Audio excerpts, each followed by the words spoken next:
Yo, yo, yo. Welcome, everyone, to Mad Magical's Mercury Multiverse Tourney. This is going to be 6 games of madness involving, of course, the new character Mercury. We saw people experimenting her a little bit in scrims, of course, but now, she's going to get put to her full test. And of course, this has been, set up and organized by Mad Magical, so thanks to him.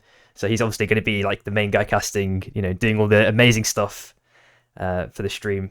I'm just here to help facilitate it if possible.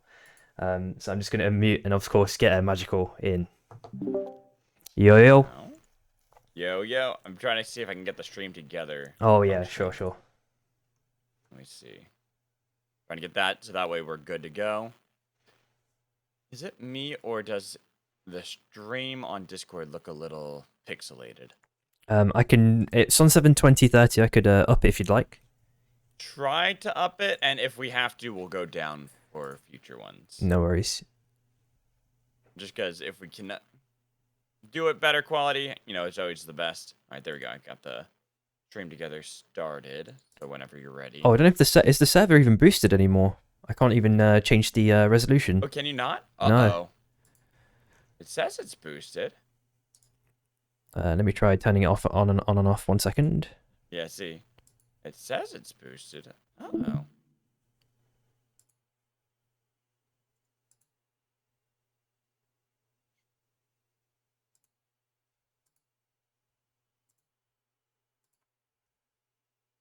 Weird. Yeah, it's not allowing me. I don't have the option to. Oh, no. Okay. So why don't we... I'm going to just start us... I'm going to do a call with the 3 of us instead. Yeah, no worries. That way we have us 3 all in a call. I'm just going to try and manage this chaos in the chat. There's so many people typing. 1 second to read I know, what's going right? on. It's all good.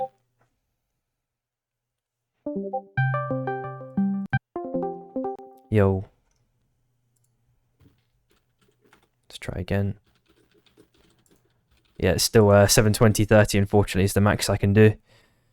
Really? Yeah. Don't know if they changed it on Discord. It used to be 108030.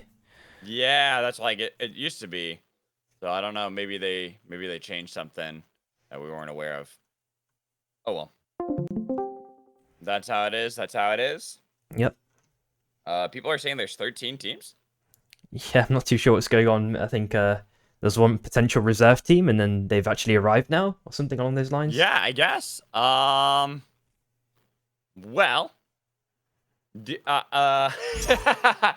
I guess that we had 13 teams sign up. I thought we only had 12 teams, and then we have a 13th.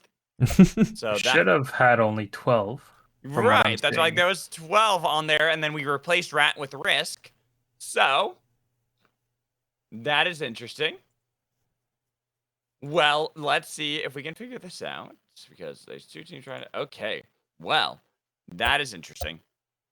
Did not expect that. I don't know what happened there, because we definitely had 12 teams sign up, and somehow we had a second team besides Risk. Yeah, it's super weird. The only thing I'm wondering, do we want to try to run with 13 teams? Oh, if you want to add the extra bit of chaos on. It's up to... If the players are okay with it, we can ask them if they are okay with running an extra team. As long as it doesn't cause lag. If it causes lag, then obviously we're going to have a problem. But...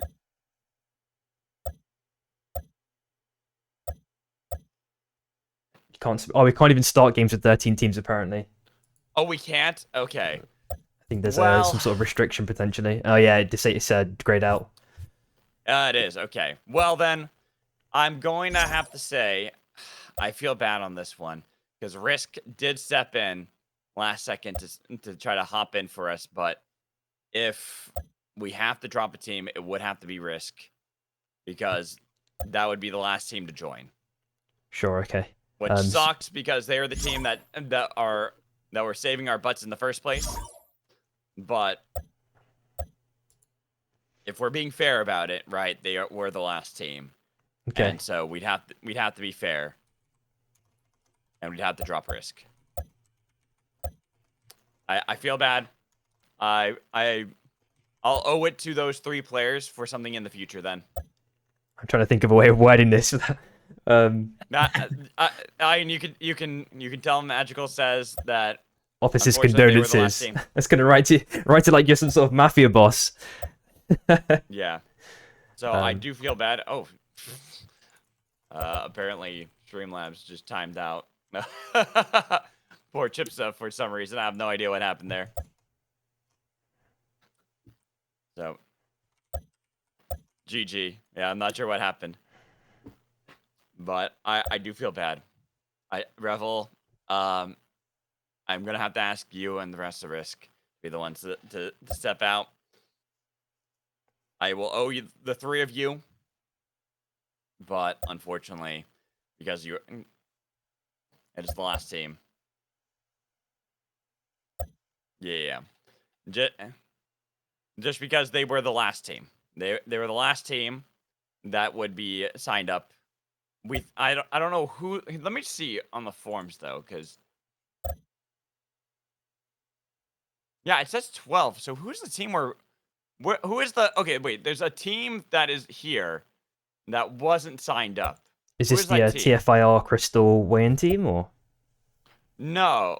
Well, that one, yes, but because they were the ones that were trying to replace. That was the team that was trying to replace Rats. Ah, okay. And is Rebels team So- in that list, in the original list? That's what I'm looking at. That's what okay, I'm no looking worries. at right now. And I believe it is Risk that is the one that's not in the list at all. They were not in the signups.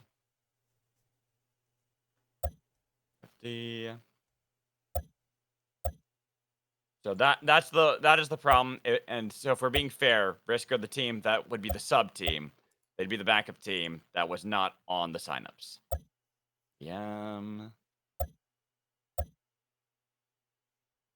UTS.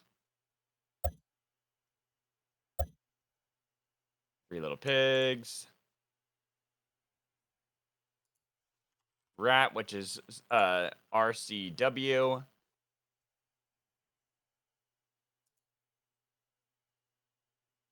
EV. Right, EV.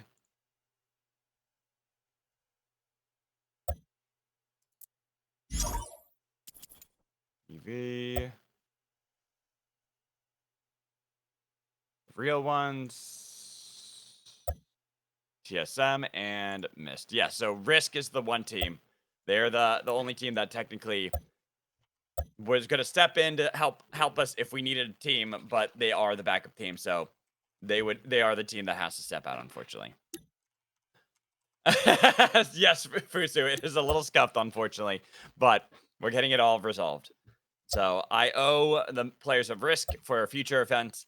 We're gonna have to put a rain check on them that I owe them a future event where they get a free pass and they get to automatically play. Well, good. Hopefully we get on another tournament in not too long. Yeah, exactly. Pay them back in dividends. So- They get a bit of interest on top as well, right? You're going to hand bake them a cake or something along those lines. Yeah, something like that. So There we go. I owe them. Let's just change Risk to RCW, and then we Yep. will be good.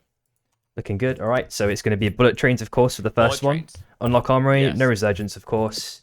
We're looking good to go. We are looking good to go. Let's go. I will have to message those players and tell them that my sincerest Select your apologies. hunter.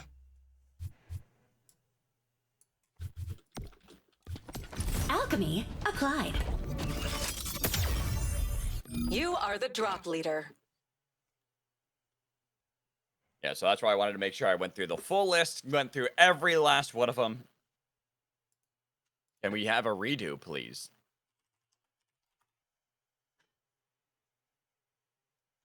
Yeah, I think Lancelot's talk. It gave me a random hunter. Uh-oh. Are you good with it, Magical? Do you want to restart or you want to send it? Well, let's just let's double check if everyone is. Yeah, honestly, we can just restart it. Yeah, no worries. We can restart it. We're already early enough into it. We'll restart it, but I will tell you right now. 1 month's salary gone for Lance. Am I cooked? I think we could restart. Let's see. Who did Lance get? I want to see who gave. Where's Lance? Yeah, so just restart it. Yep, sure. But this is it. You only get the one. So Yep, you we only mess get up the again, one. Lance. If it happens again, sucks to suck. Who are we fanboying tonight? We're fanboying the Mad Magical / Samiri streams, and then we're hate watching nobody because we're loving everybody. We're enjoying some Super 5. That's what's happening today. All right, wicked. Should be Okay. good, hopefully. Surely. Yes. Select your Let's get into this. Bro, I insta-locked without looking. It was already there we go. Where's Tom Kick? I know. Sadly, You no are the Tom drop Kick in this leader. one. No Nidhogg either. At least I don't know about NA signups yet. We'll look at that later. But All good, here all we good. go. We are getting into game 1 of the Mercury Multiverse. We got to see how our teams will approach Mercury over in APAC. We got to see quite some interesting developments. I was talking to you about that before, Samiri. Exactly, So yeah. over in APAC, Wukong was the #1 pick. And just so everyone knows and is clear on the rules, after 3 games, the 3 most picked hunters outside of Mercury will be banned.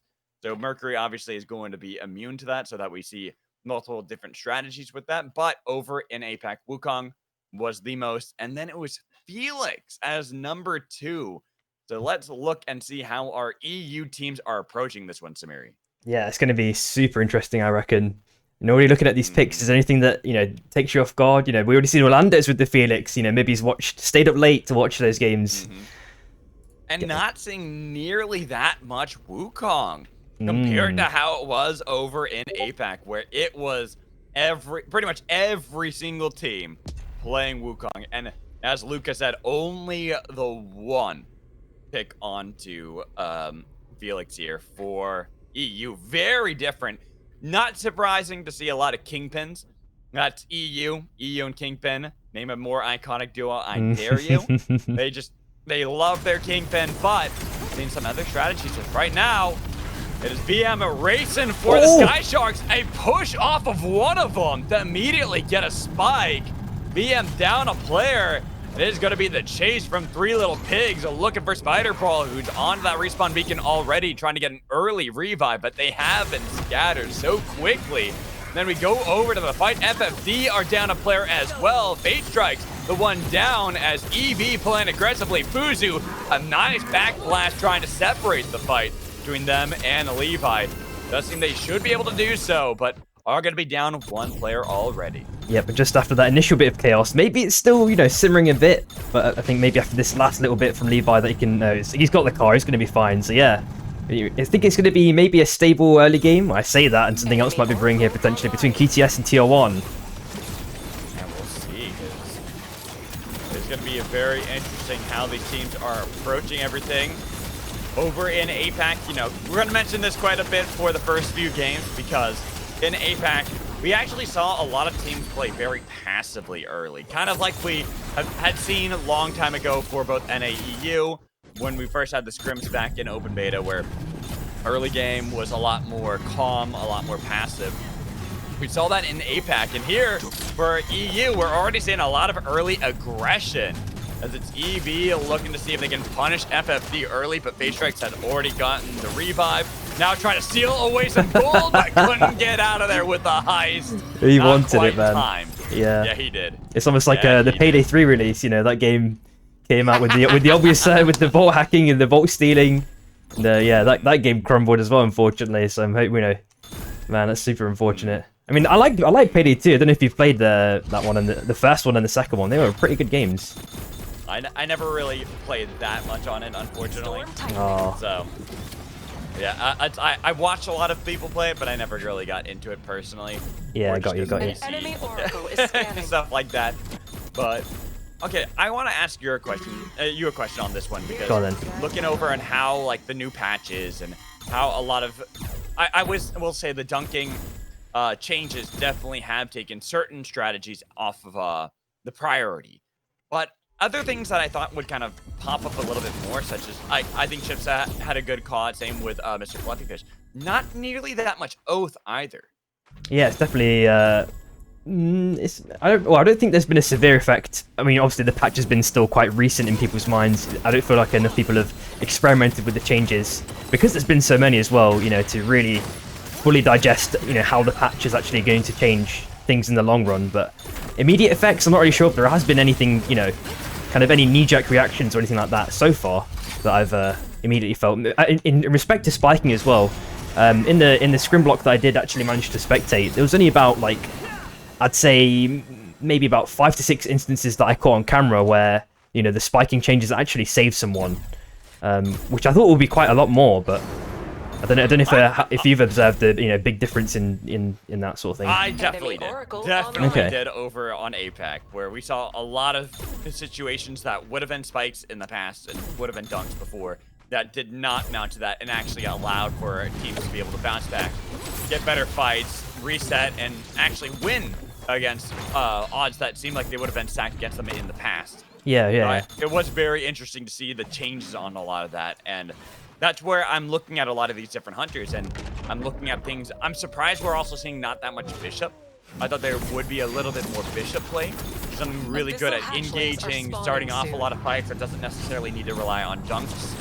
Yeah. We're not seeing nearly as much of that, which is, I think those are the bigger surprises to me. I thought that some of our dunking hunters, yeah, some of them I thought would stay around, such as Wukong.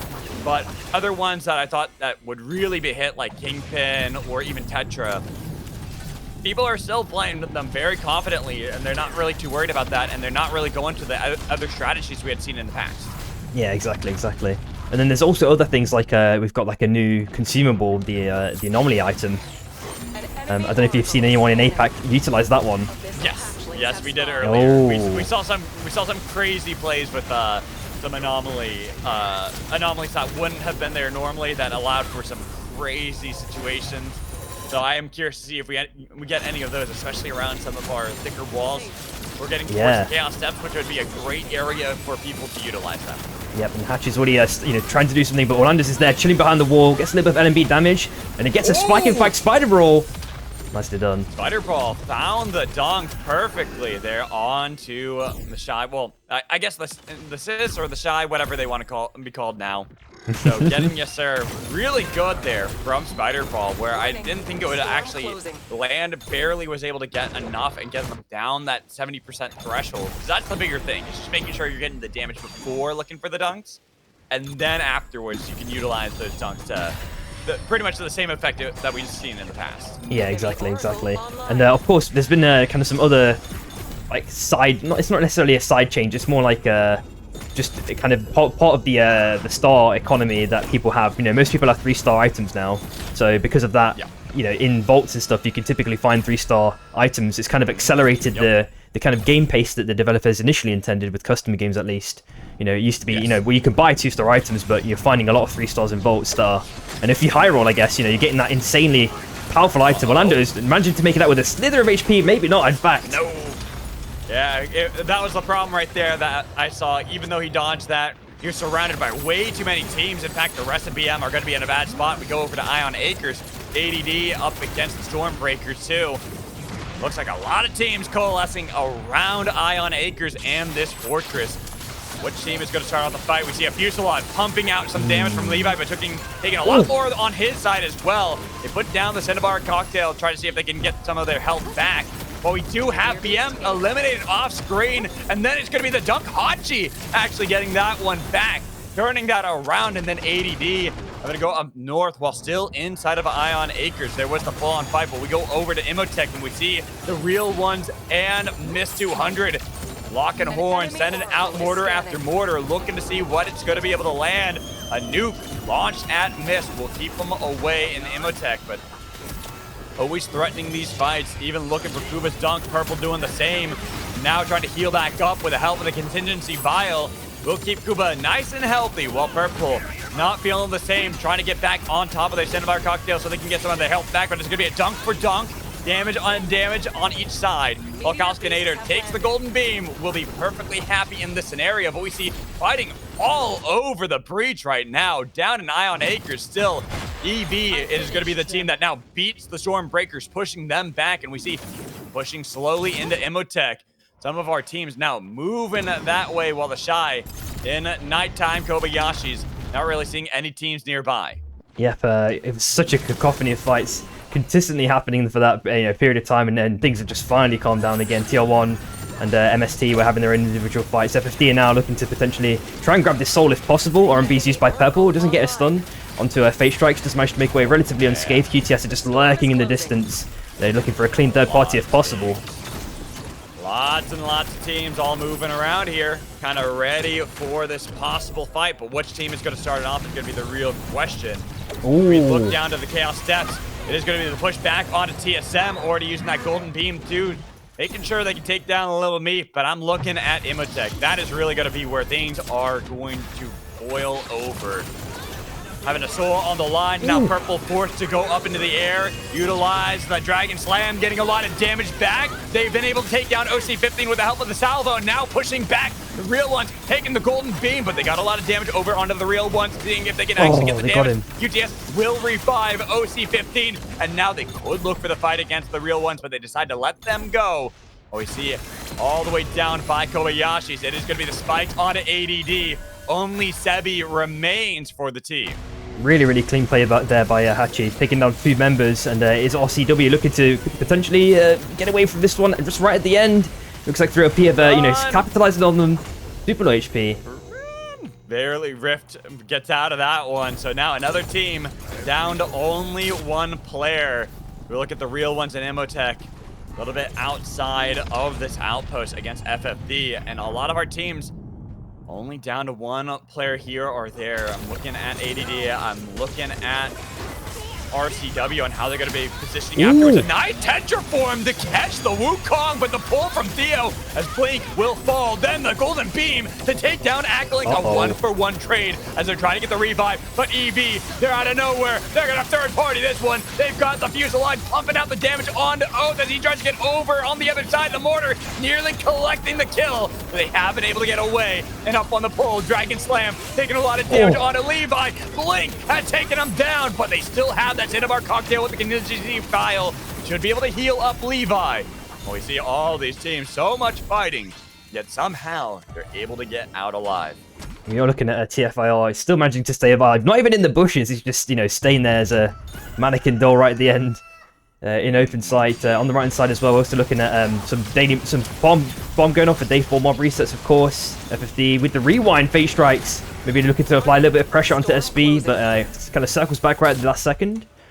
And aside from that, things are looking relatively calm for now. But on the south side, we're looking at maybe some gatekeeping, EV, and 3OP. Oh, the golden beam just melts through Levi. But Levi does have the contingency vial. They can't stop with that wisp. And then the golden beam on the other side. Ice-T takes down Ackalynx. And now over the lava, they try to hop back as well. But Levi couldn't be brought back up. They've got the magic mortar, and they're going to bring up Ackalynx back in the fight. So 3 little pigs have a better fight against EV, while Levi might be pulled back into the fight once more. Even with the magic mortar, it doesn't stop the revive. And then the slam out of TSM as they already were able to get one of EV. It's only the Wadi who is able to get away. TSM have to deal with the 3 little pigs, but they want to make sure they're eliminating a team. They see a lone Kingpin as he tries to get away. Deathbox revive right behind them too. Brings back that team, and it's going to be the Wadi who takes the attention. No! RCW, they get the attention instead, and they will be eliminated for their sins.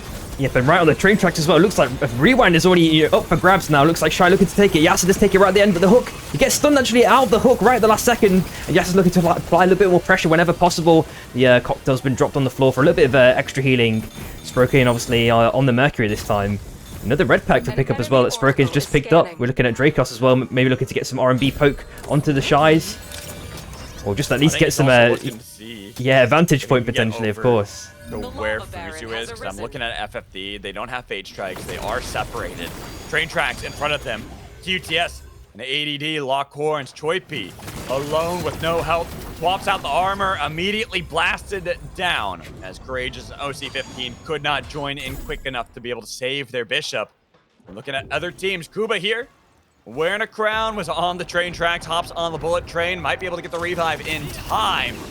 I think wants to fight instead against TSM. It's going to be Wukong versus Wukong. Both of them trying to see if they can get away with the 6 monkey strike, but they're looking for the crown, and they've got the rebound to take down Kuba.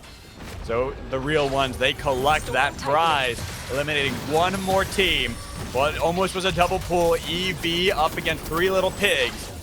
The employment victims, not going to be victims just yet. The 3 little pigs looking for an angle. It's Whodis that's really looking for that pull, especially against the Wadi, but back over on the Chaos Steps, away from the grasp of the 3 little pigs. Not going to be taken down just yet, but a nice slam from Whodis, even with the Fusillade. Levi doesn't get that much damage done. Volcanic Crusher, Magic Mortar combination with the Tetraform locks down the employment victims, who eventually become the victims of the 3 little pigs. And up north, yeah, a huge fight happening. The Shy, the train barely missing purple. Then Sebi, I think the last one left for ADD as they're trying to escape. Too many teams surrounding him. Hachi sending it in onto the real ones who are on the train tracks. Even if purple is up above them, tries to get away. A lot of damage onto the Shy. Hachi's going to be taken down by Choice because they show up out of nowhere. Gecko holding onto the ground, but they already got the revive. The Stormbreakers will have another fight, and then all this damage onto Yasir. Only Sprokane is left, and there he goes. One more to the bench. As we're still seeing all these teams moving around Ion Acres and moving around Site 38. We just see a little grief back to prevent the back there from Lil Meep, and TSM have temporarily lost high ground. The hook does connect against Dipbrek with the wall as well. Actually kind of gives him a little bit of space to get out of this one. The ulti pop. Dipbrek has already got the passive on himself to get himself a revive, potentially cookies. Yep, the squid on the south side. Get the hook back as well to guarantee the res. Oh, what a nice escape. Make sure Stormbreakers are not done just yet, but I'm looking at our teams that are down to only 1 player. One of them right back there, Dracos. I don't see any other teammates nearby. 3 little pigs on the train tracks against the Stormbreakers. It is a bullet train, so you got to be cautious on how you want to position yourself around that. That's why teams are hopping off of it. We still have, 7 teams that are alive this far into the game. Bullet Train, FFD should be back into the game once more, but they have to disembark quickly because the real ones have been holding on to the train tracks right at the edge of the storm. See TSM beating ADD on the other side. Fuzu going to be the target for the real one, so they take one already. Phaetrix trying to swap away back with Dracos, but I don't see a good position for them, especially with the bullet train. Yeah, there is a crown on the right side that Sebi can potentially go towards. He's actually going for the train stick instead. It's been knocked off by Dracos at the last second. Has to go down to the bottom left-hand side, but, there's so limited space to play in now. Maybe having an E-plot here might be the savior he needs. The zone is pulling to the north side as well. We're looking at Theo popping down a pad, maybe looking to get some information. Who's he going to find is the question. We're looking at Phaetrix chilling in the bush temporarily. He's in and out, but now the hook does connect.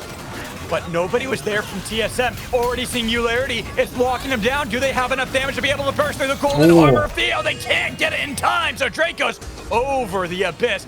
No longer a crown. And the last one remaining doesn't get dunked, but might be saved by the 3 little pigs who intervene. No, QTS make sure FFD are eliminated. And then 3 little pigs up against TSM. Dunks everywhere, but nobody dying just yet. They've got the armor to keep them alive, even with the Tetraform putting up the walls. 3 little pigs have to heal up with the Cinnabar concoction. Make sure they're going to be fine, and then we see Sebi hop onto the train. We've seen this before.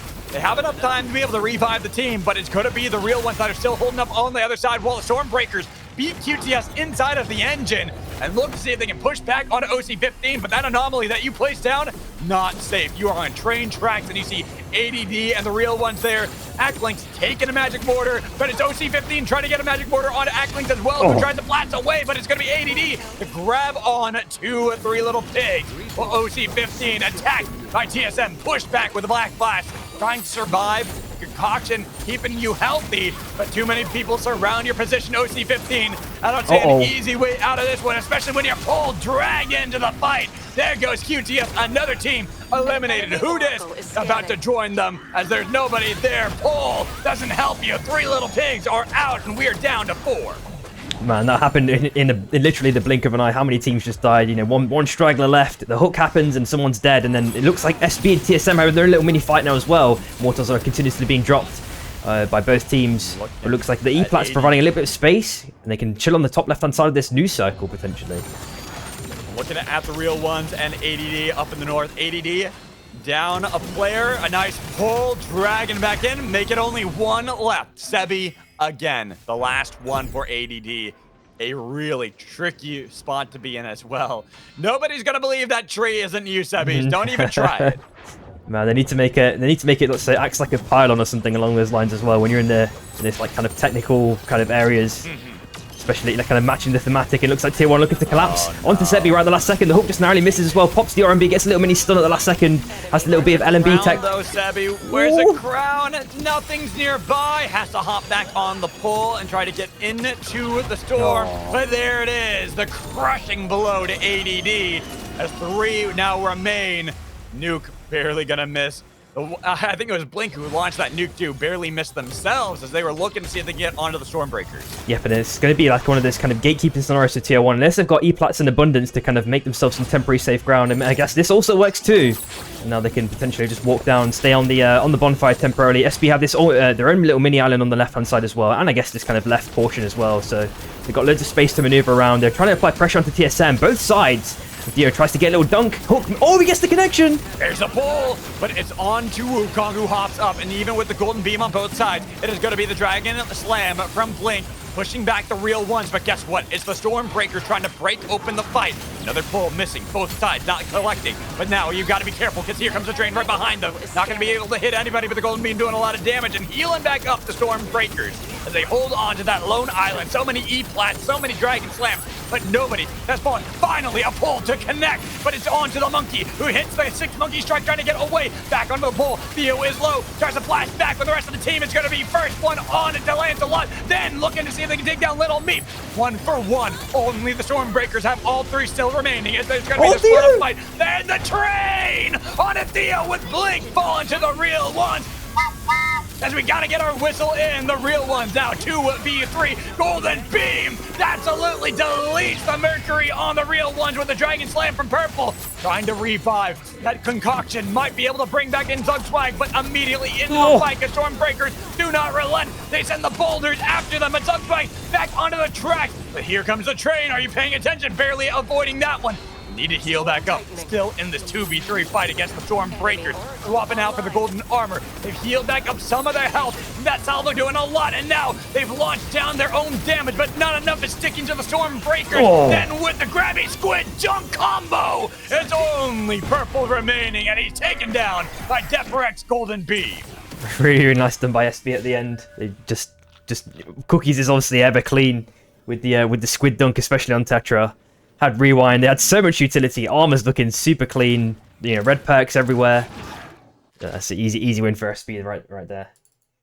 Whew. All right. Well, game 1.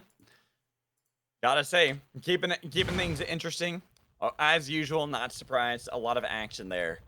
So, what are your thoughts on Mercury after this one game? Oh. The res is one of those like lingering things. It's like, you know, oh, I've just killed someone, and then, you know, you always have to keep in mind that, oh yeah, the passive proc is going to get her to res herself. So yeah, you always have to make sure you get the stomp in, and, you know, if the character's a certain distance away, that's a little bit of a movement that you have to traverse to make sure you get that stomp, or at least, you know, kind of stomp the wisp res, and that can actively prevent you from getting a whole team wipe in some certain scenarios, depending on, you know, how much mobility the other 2 team members have. So. Oh, and then for the next Storm Shift, it is going to be Unstable Portals. Unstable, awesome. Perfect. All right. So we'll get, if the teams are ready, we can go right into the next game. I'm ready to hop in as quickly as possible, so that way we can get through our first 3, figure out what our hunter bands are, start adding up some points as well. Wicked. But yeah, I gotta say, I really do like the shakeup of Mercury in this one with the dunk changes, because select your hunter. To me, Mercury is one of these hunters that if you don't like actually pick up these kills, if you aren't able to confirm them, then Mercury can reset fights so well and make it so that we're gonna see a lot of these teams surviving and actually getting to these end games where we have these full chaotic messes where it's like 6-7 teams still alive and full on brawlhalla where everyone's in these really small circles, and then it just gets really fun. Yeah, exactly. I think the other thing as well that's kind of interesting to note is, like, you know, how the Mortar utility. Well, it used to be a power, of course, back in pre 1.0, and is now kind of integrated into Mercury's kit. If there's going to be some sort of, let's say she did become meta, we don't really know yet because the meta's not kind of settled in this scenario. But let's say she did, how, is it going to be like loads of long range pokes with mortars? Are there going to be like less all-ins and more kind of poke comp style plays? I don't know. Sorry, my dog started barking. He's got the opinions. Mm-hmm. She was just like, yeah, I agree. Yeah, exactly. Is that what you're saying, Del? Where'd she go? Whew. Alrighty, so game 1, quite chaotic. Now we're into game 2. It is unstable portals. So we get to see how this circle is, taking us a little bit towards the northwest of the breach. The alt enables all-ins a lot, yeah. That's why I'm surprised we didn't see nearly as much Felix, because we saw so much Felix over in APAC for that exact reason. The all-ins with Felix, also the anti-heals. It was quite a lot of fun to see those first games, but here, looking at how our teams are still developing this meta around Mercury, still only see one team, BM, the team that got eliminated first in the last game. We're the one team that is running that Felix. Yep. A lot of teams are, very healthily dispersed at the moment. There could be potential action between BM as they're looking to close down potentially on Akalinks. We've seen this strat, 1,000 times before from 3LP, always trying to get their first dibs onto Coldfang, and they might be able to get away with this one scot-free. Meanwhile, on those armors, Dawn Caps, we're looking at EV just below them, FFD. After they got their little farm up, they're looking to go to the north side and maybe pick up some armors when possible, but EV are going to be there to contest that. So we need to see how that one kind of evolves. Our teams, FFD, EV, kind of nearby. We even see our sub-team here of RCW hanging around. They were possibly looking to see if they can join in, but they're going to just go for the farm while FFD contend against Levi, losing out on the farm game. Surprised Levi actually didn't want to look for the full fight there against the level 3s of FFD, but granted, if you end up losing that, then everything goes topsy-turvy for you, and now suddenly FFD, they're the ones with the level leads, and they can easily punish you. So I guess he was just playing the safer game. Yeah, I guess the other thing is just he had no mana as well, so if he tried to do any sort of dash play styles, he would have been completely and you can't really dance in that scenario. It looks like Orlando's just taking the car down south side now, potentially reuniting with his team, maybe just doing a bit of scouting all around. Looks like QTS are doing some major split farming as well. Look at that. Yeah, woo! I mean, they're not going to be punished for it either. Nope. They've got Molten Fortress to themselves, even Emotech to themselves. A lot of that they'll be more than happy with, not having any teams that drop nearby. And even if they need to, they can recall over to Emotech. They can be back fully formed pretty quickly. Yep, looks like Esprit are trying to get some relic buys in when possible. I think they're going to be there pretty much uncontested, which is really, really nice to see. Of course, the other thing is as well, we mentioned it a bit earlier, but the 2 stars obviously now pretty abundant in the game. Or they are just kind of mandatory if you're buying them from the shop, of course. Yeah. That does make a lot of it kind of changes the variability or like the, who's viable now in the game. So have you seen any kind of shifts in APAC in regards to that kind of, because of the armory and the 2 stars? And honestly, I think the bigger things that I've seen out of APAC were how teams were approaching this tournament in general. Yeah, I don't think are trends that are going to be what we see in normal tournaments. Yeah, like that's very true. One, I think there are certain ones that I'm surprised we're not seeing more of. One of them being here, we see the real ones with Krista for Lancelot.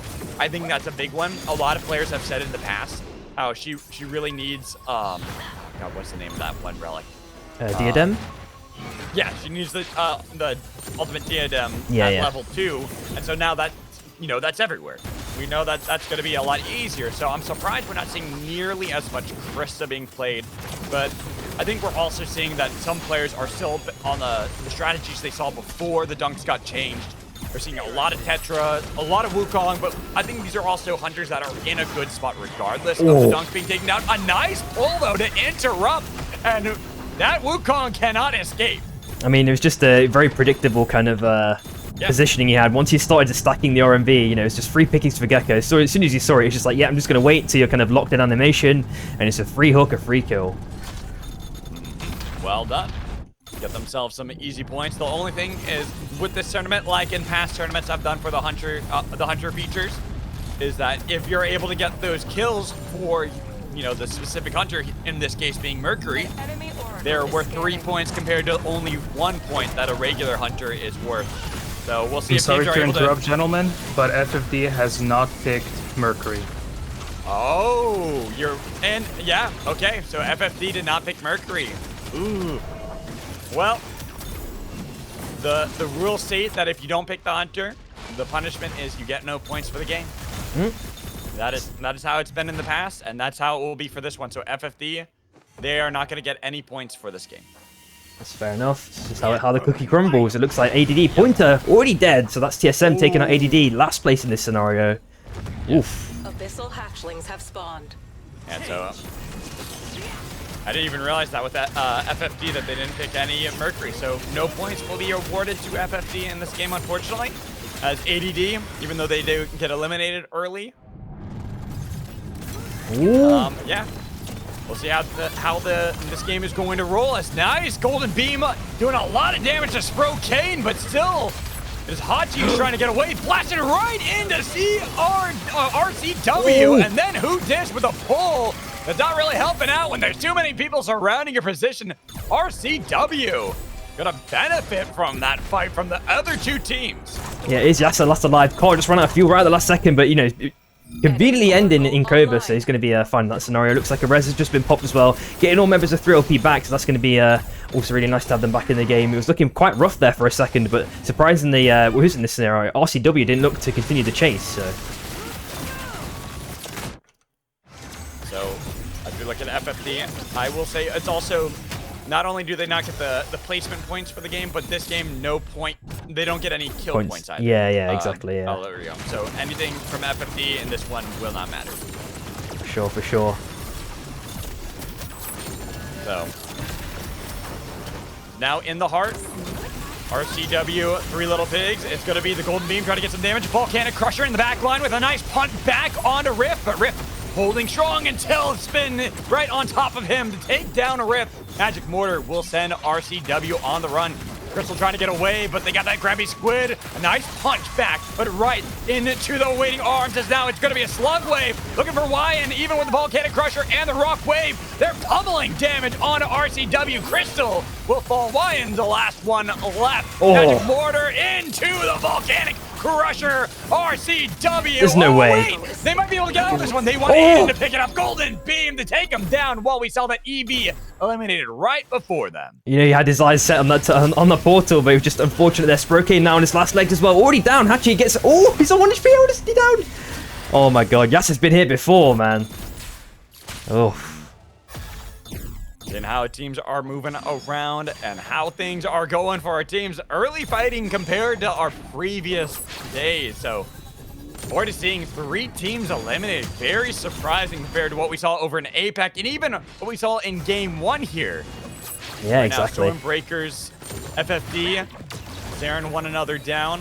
But FFD, they are on the run trying to get away. A meteor beast let's have a has look at these. landed. We've got Combustion, and if I can zoom in enough, it's find it. Auto repair. There we go. Zoom in so far to get that one, but there we go. Oh, looks like one pick already. Potentially right at the last second. Spider-Ball just managed to make it away. Thought it was going to be in Wisp form, but yeah, just get rapidly healed up right at the end. Orlando's has to, you know, he's trying to chase onto Aiden right at the last second. Gets a nice little E for that little bit of shield, and he's going to be reunited with his team. Enemy 3 Little Pigs have been able to get back. They are going to be fine for now, but looking at other teams here in Mana Coils, Mist and TSM, Blink already down and with Abyssal Breaker thrown onto their position. Might be able to revive with the Contingency Vial, but no, they're going to stomp on that Wisp to make sure Wukong will not rejoin the battle. And up north, FFD and Stormbreakers, as Phase Strikes tries to swap away. Drake goes up on the pull, avoiding the fight against the Stormbreakers, who should be able to revive Gecko outside in the storm and then chase away the remaining 2 of FFD. Oh, if Cookie's got that extra the squid there, that would have been a dunk for sure, potentially. He was on that like 70% threshold. It would have been like a 50-50, you know, but you can't necessarily see the percentages there, but he was likely dead. And we're looking at the Meteor Soul on super low HP. Who's going to get that ever important last hit? It looks like Shy. Do you steal it right at the end? Nice pickup. Oh, okay. Nice pickup for the Shy. Barely snatching that away from Mist. And then up in the northern part of Manicoils. TSM, QTS, because Grage is already there, and the real ones. But the real ones are trying to peel back towards Chaos Steps, and then Toipy on their position. Even if Purple's up in the air, it's going to be OC-15 launching the mortar. Missing that one, but still, they kind of corralled the real ones right around the unstable portal. Missile Breaker not going to connect. Purple still up in the air. Nice Dragon Slam, getting a little bit of damage on OC-15. Same with the Magic Mortar, doing a lot of damage, but they're trying to get the Golden Beam. But guess what? Miss. They've been here this entire time waiting. They arrive right onto QTS, OC-15, and then even getting the pick onto Oath on the other side, but there's going to be another spike. Spikes for spike everywhere. But OC-15 bobbling around. Nobody there to save you. You only have one teammate left from TSM. They're trying to play it up against the real ones, but Theo took way too much damage and had to get back with the rest of the team. Magic Mortar almost found its target. And I think it's one of those things as well. Someone might be just healing, thinking everything's safe, and then that mortar just comes down from the sky. And because obviously it's like double damage, you might get chunked. You've got to be quite careful in those scenarios. As well, at the same time, looks like Chobi's been caught out. SP Deathbreak sitting in with the ulti. Gecko looking to get some sort of squid. Chobi sitting in with the punch with the ulti. Oh, he gets one! Wait, one! He got one! And the Tetra form for SB to make sure they won't lose any more. But Choipy, the last one for QTS, still finding a way out of it. Oh my god. And how are the reses looking? He's not got many options, to be honest. He's got the one, kind of with the... I guess he's got Hot potentially, but, you probably just saw the scan go off by MST. He definitely knows that's not for free. He's got to wait for the train, right? I think that's the call. Yeah.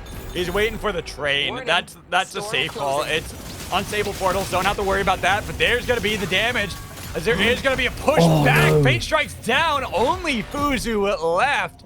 As the real ones don't even lose Lancelot, but Stormbreakers, they lose a lot up against the three little pigs right outside of Heart.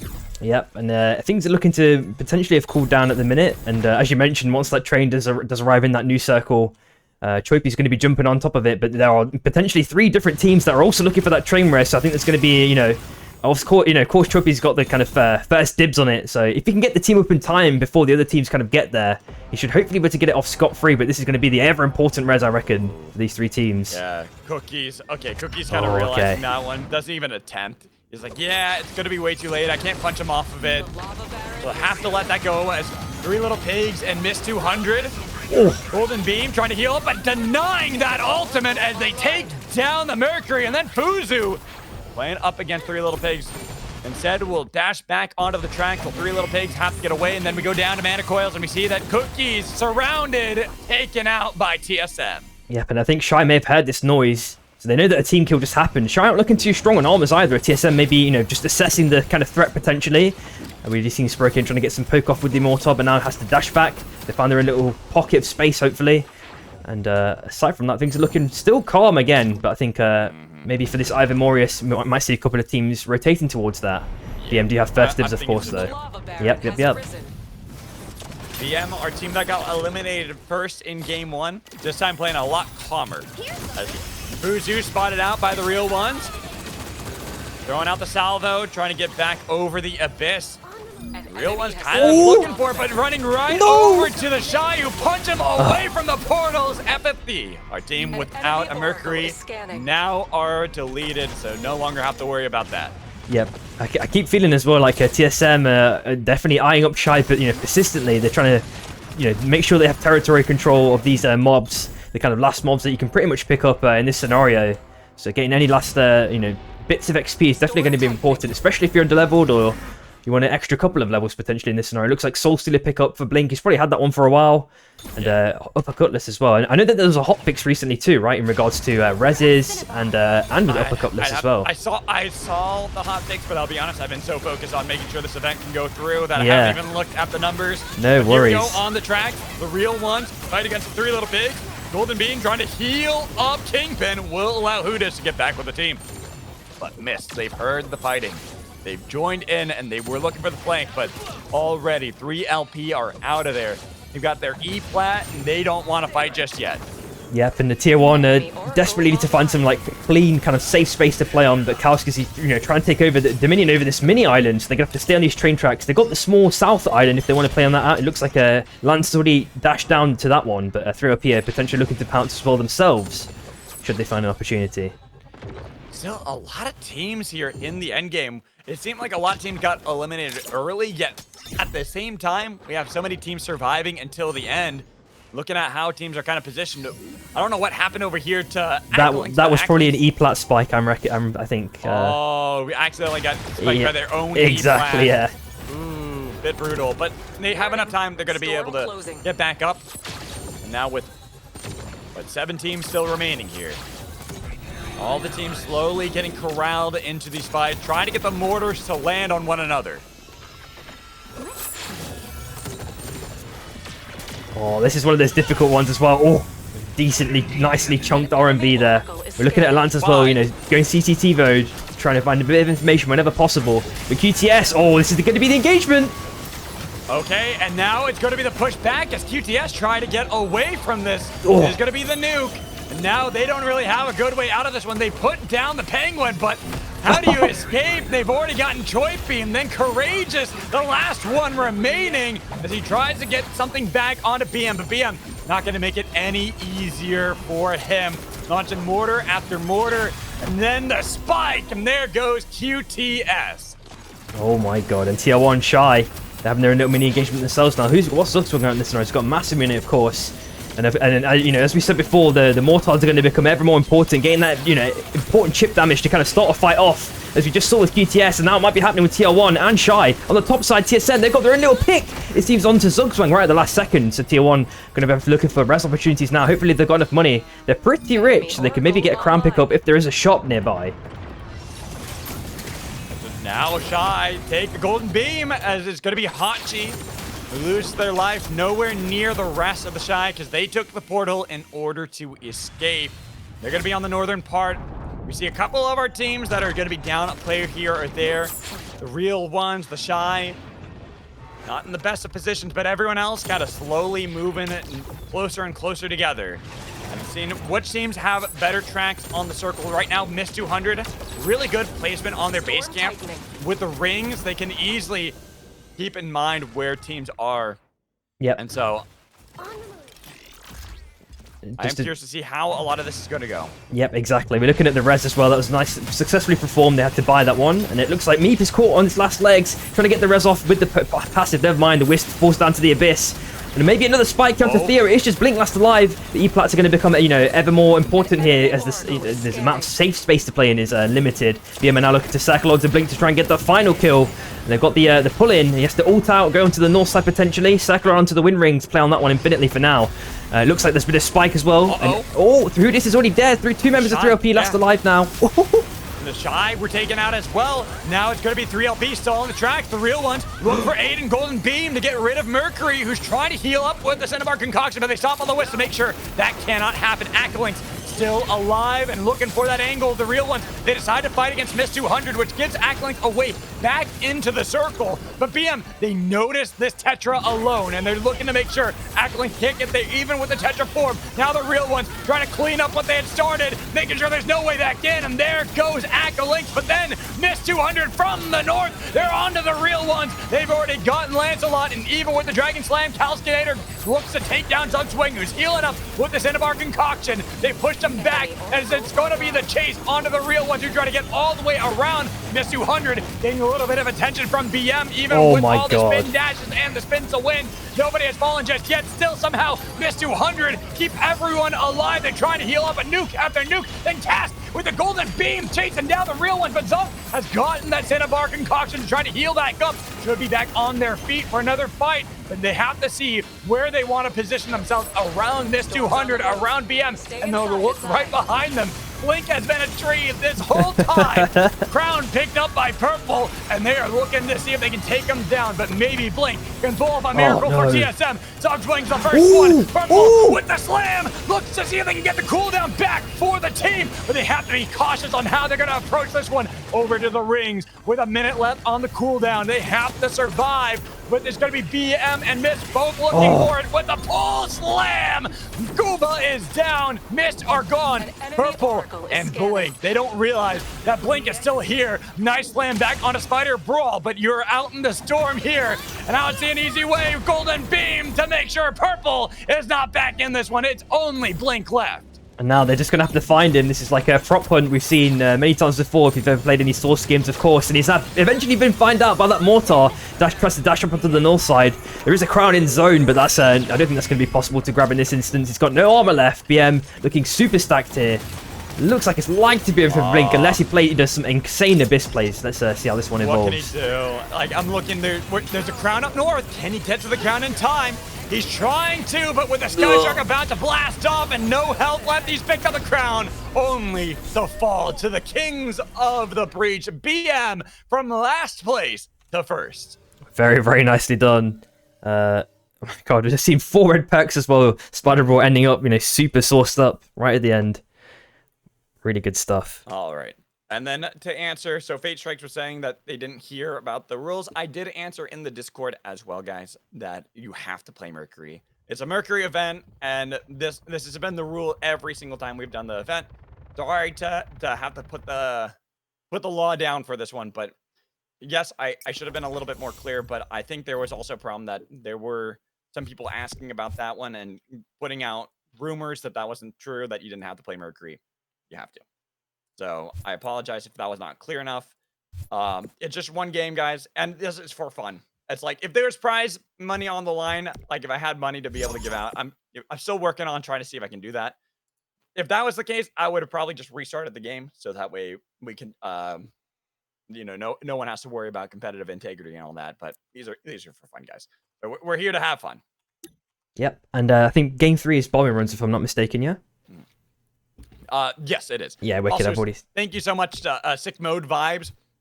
They're a Japanese Super Vive player that I actually rated earlier after the APAC event. Whoa. And then, and then we have Mr. Bahing A coming in with the 10. Wait, no, 10. It was 5 gifted subs. Absolutely legendary. Thank you so much for that.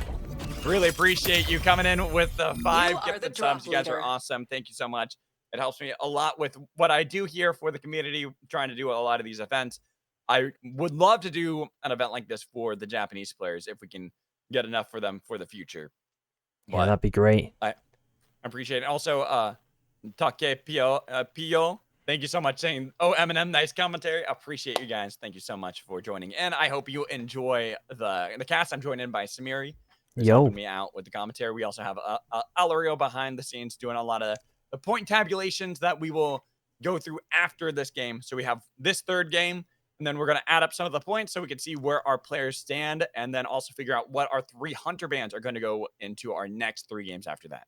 Oh, it's going to be wicked, man. And I guess, have you had a chance to play with Mercury like that much in games and stuff? Not at all, man. Bit. I literally, that's the thing that sucks whenever they have the patches, because I work during the week, and my work schedule very much sucks. So that's why I appreciate any subs, donations, all that stuff. It helps me do this more and more so that I can try to give more to the community. But during the week, if anything happens, I literally have no time. Even like today would be my time to be able to play, but I'm doing this instead. So I want to be able to do this for the community as opposed to anything else. Wicked stuff, wicked stuff. Yeah, I noticed some kind of, not necessarily quirks, but just kind of aspects of her design that it feels like they're kind of trying to control the space that she's in a very specific manner. Like there's a specific interaction where you kind of charge up your LMB, of course, you've probably seen it, and then you kind of get like an extra bit of dash momentum per 3 charges.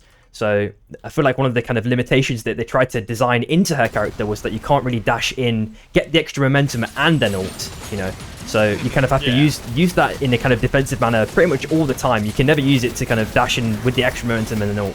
I feel like it's quite an important thing to note, or quite an important thing to, I guess, discuss with her design and, future designs going forward for new heroes. What sort of kind of implicit design limitations they kind of come up with. Honestly, I kind of like when they have more of these limitations to hunters. Yeah. Make it so that they are more in these roles where they're going to be more support. But Draco's with a nice Dragon Slam there. Getting a lot of damage into the back line. Pull lands onto Fuzu as he tries to swap away, but what a swap from Fate Strike. Trying to keep the team alive, but still, despite it all, it's EV winning the fight. Draco's on the run, trying to hop from tree to tree. Might be able to get to the anomaly to get out of this one, but the hunt is there. Levi can't get the anomaly out of there. So FFD, they will survive, but just barely. I mean, it's like being like, he's saying like, I'm gonna be like the sacrificial goat, and it's like a tsunami heading your way, and the water's just gonna surround everyone. You know, he sacrificed himself, but then, you know, the Fuzu died shortly afterwards anyway. Yeah, it was a great attempt, absolutely legendary attempt there from Fate Strikes. That nearly worked. Had that actually worked too, one of those highlight void moments. Yeah, right? exactly. But sadly, can't always have the highlight moments, but regardless of it, FFD are alive. They got down to the machine, they'll revive. Have another way to fight out this game. Yep, and we are seeing some major split farming again, this time 3LP. You know, they always do it. The Shroomer's going to be the, you know, the guy going out doing those dangerous missions alone. Meanwhile, 3LP, the other two members are getting their farm in Cold Fang, getting the money up. Looks like RCW, they've got their relic purchases in as well. And TSM are looking to do the same, but they've been warded off right at the last second. Trying to blow up the car to kind of force them away. The train is going down slowly. It's exploded. They're going to be fine, though. Yeah, they'll be fine. I thought for a second maybe RCW could have looked for a fight against TSM, but I don't think they realized that they didn't have the full formed team of TSM. They had been split up by the train. Had they realized that, maybe they could have looked for the fight, but looking at the machine, EV, they might not have been able to actually pick up the team wipe early, but they do push all the way down the machine on to FFD, and Fuzu couldn't get above the wall, pulled back in. FFD gonna have to leave their Mercury and try to get out of the machine alive. And it makes you wonder, you know, we have portals in the game with their character like Saros, of course, but, you know, are there going to be other sorts of like terrain manipulating characters? You know, maybe they can break through mountains, like actually make new terrain, or, you know, in that sort of way. You know, for example, with this mountain, it'd be interesting to see, you know, what sort of things they can do with the sandbox. You know, it could potentially break design, of course, but it'd be interesting to see what can be developed. Oh, nice punch by Choipy. And on to Orlando, so then taking him into the spike wall, so they already get that kill confirmed. Stomping on the Wisp. The BM are winners of last game. Now going to be separated early here in game 3.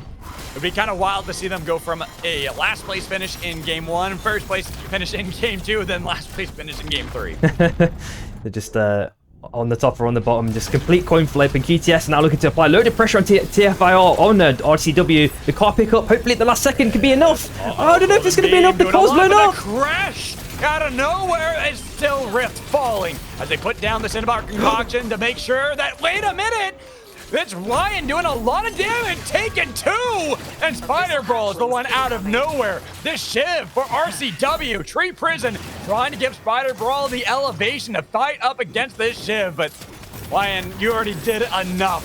While you're surrounded by BM, they are ultimately gonna BM this one because they did not let you have your honorable duel to beat out the team. Your team will live off the back of your heroics, but you do ultimately fall. Look at how many goodies are dropping on the map. We've got a nuke, of course, Soul Stealer, and I believe I saw another goodie somewhere. I've just forgotten. I got Goldfish Memory, it seems. But we're going to definitely see a couple of teams converging onto those. Oh yeah, of course there is. It's a Celerity. There we go.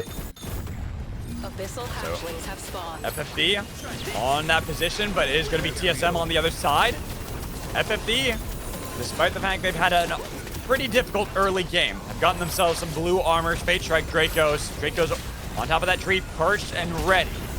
Trying to get some information onto TSM. 50% onto the Abyssal Hatchling. They are waiting. Both teams don't want to fight this one too early. Nice pull from Theo. Drags TSM and the Hatchling all the way over there. They are over the Abyss, and they've got to be cautious on how they approach. Unstable Anomaly? Was that? Oh, who secured Yeah, that one? Meep took it. You can see he's got picked up the red pack. Oh, yeah. I believe so, at is, least, so. unless it was yeah, I'm pretty sure he did. There we go. Yeah, I think Meep got it as well. So barely steal that away. Get that for themselves. And TSM are out of there while we look at ADD. Ooh. A nice spike. They almost got Crystal, but Crystal avoiding the attention. It's funny you mentioned Saros, and we do actually get a Saros played this time around. Yeah, by exactly. ADD. Oh, the doesn't get any connection, and it is returned. I don't think that anything's going to happen there between these two teams. They both go their own separate ways, it seems. At the same time, we're looking at Hot, TSM, almost not looking too healthy, but MST are probably even in a worse scenario, in fact. Kalsk only with 1 relic as well. Yeah, we have quite a few of our teams in these awkward spots right now where some of their players are doing fine, but because there have been these picks here and there, no actual team wipes, not all teams having all their relics. And right now, as you mentioned, Mist, they can't even get to that outpost because that's ADD already buying up their relics. Online. Possible fight here in Mana Coil brewing between FFD and 3LP. Speaking of teams without relics, FFD have not been able to get to an outpost any time in this game. They've been chased throughout the breach. They're literally just trying to survive, and then Shroom gets pushed back over to the Shy, but it already with the Fusillade, and now Shroom down. It's 3LP on the run. Shy, good chase onto them and onto the respawn beacon. Volcanic Crusher trying to keep them away with the golden beam, healing back up Aiden. They have that revive, but they are pushed away, unable to secure themselves the revive onto Shroom. 3LP are chased off of the breach into the abyss.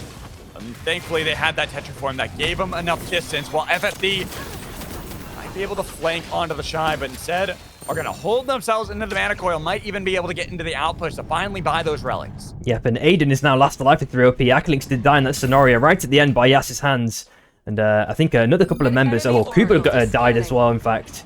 So they did get the relic purchases in, but they actually, died for it. So I think Kowski's waiting to try and get a hot res off if possible. If he doesn't get found out by ADD, does manage to scoot up to the north-hand side, but I don't think he's going to have much mobility to continue this evasion as ADD continues to chase. He's got the ulti down, but he gets stunned. So much damage coming his way. Wait, revive They got it. Task was able to get Kuba back into the game, and now with the golden beam doing a lot of damage, but it's a trade back and forth with the slam from the Dragon Slam cast into the jet stream, and here comes Kowski with Kuba chasing down ADD. Sebi has been split away looking for the Mercury that whole time, but your whole team has fallen, and now Kalskinator can join in to try to save Task's life, forcing out the 6 Monkey Strike with a Dragon Slam on Oath with a broken shield. But guess what?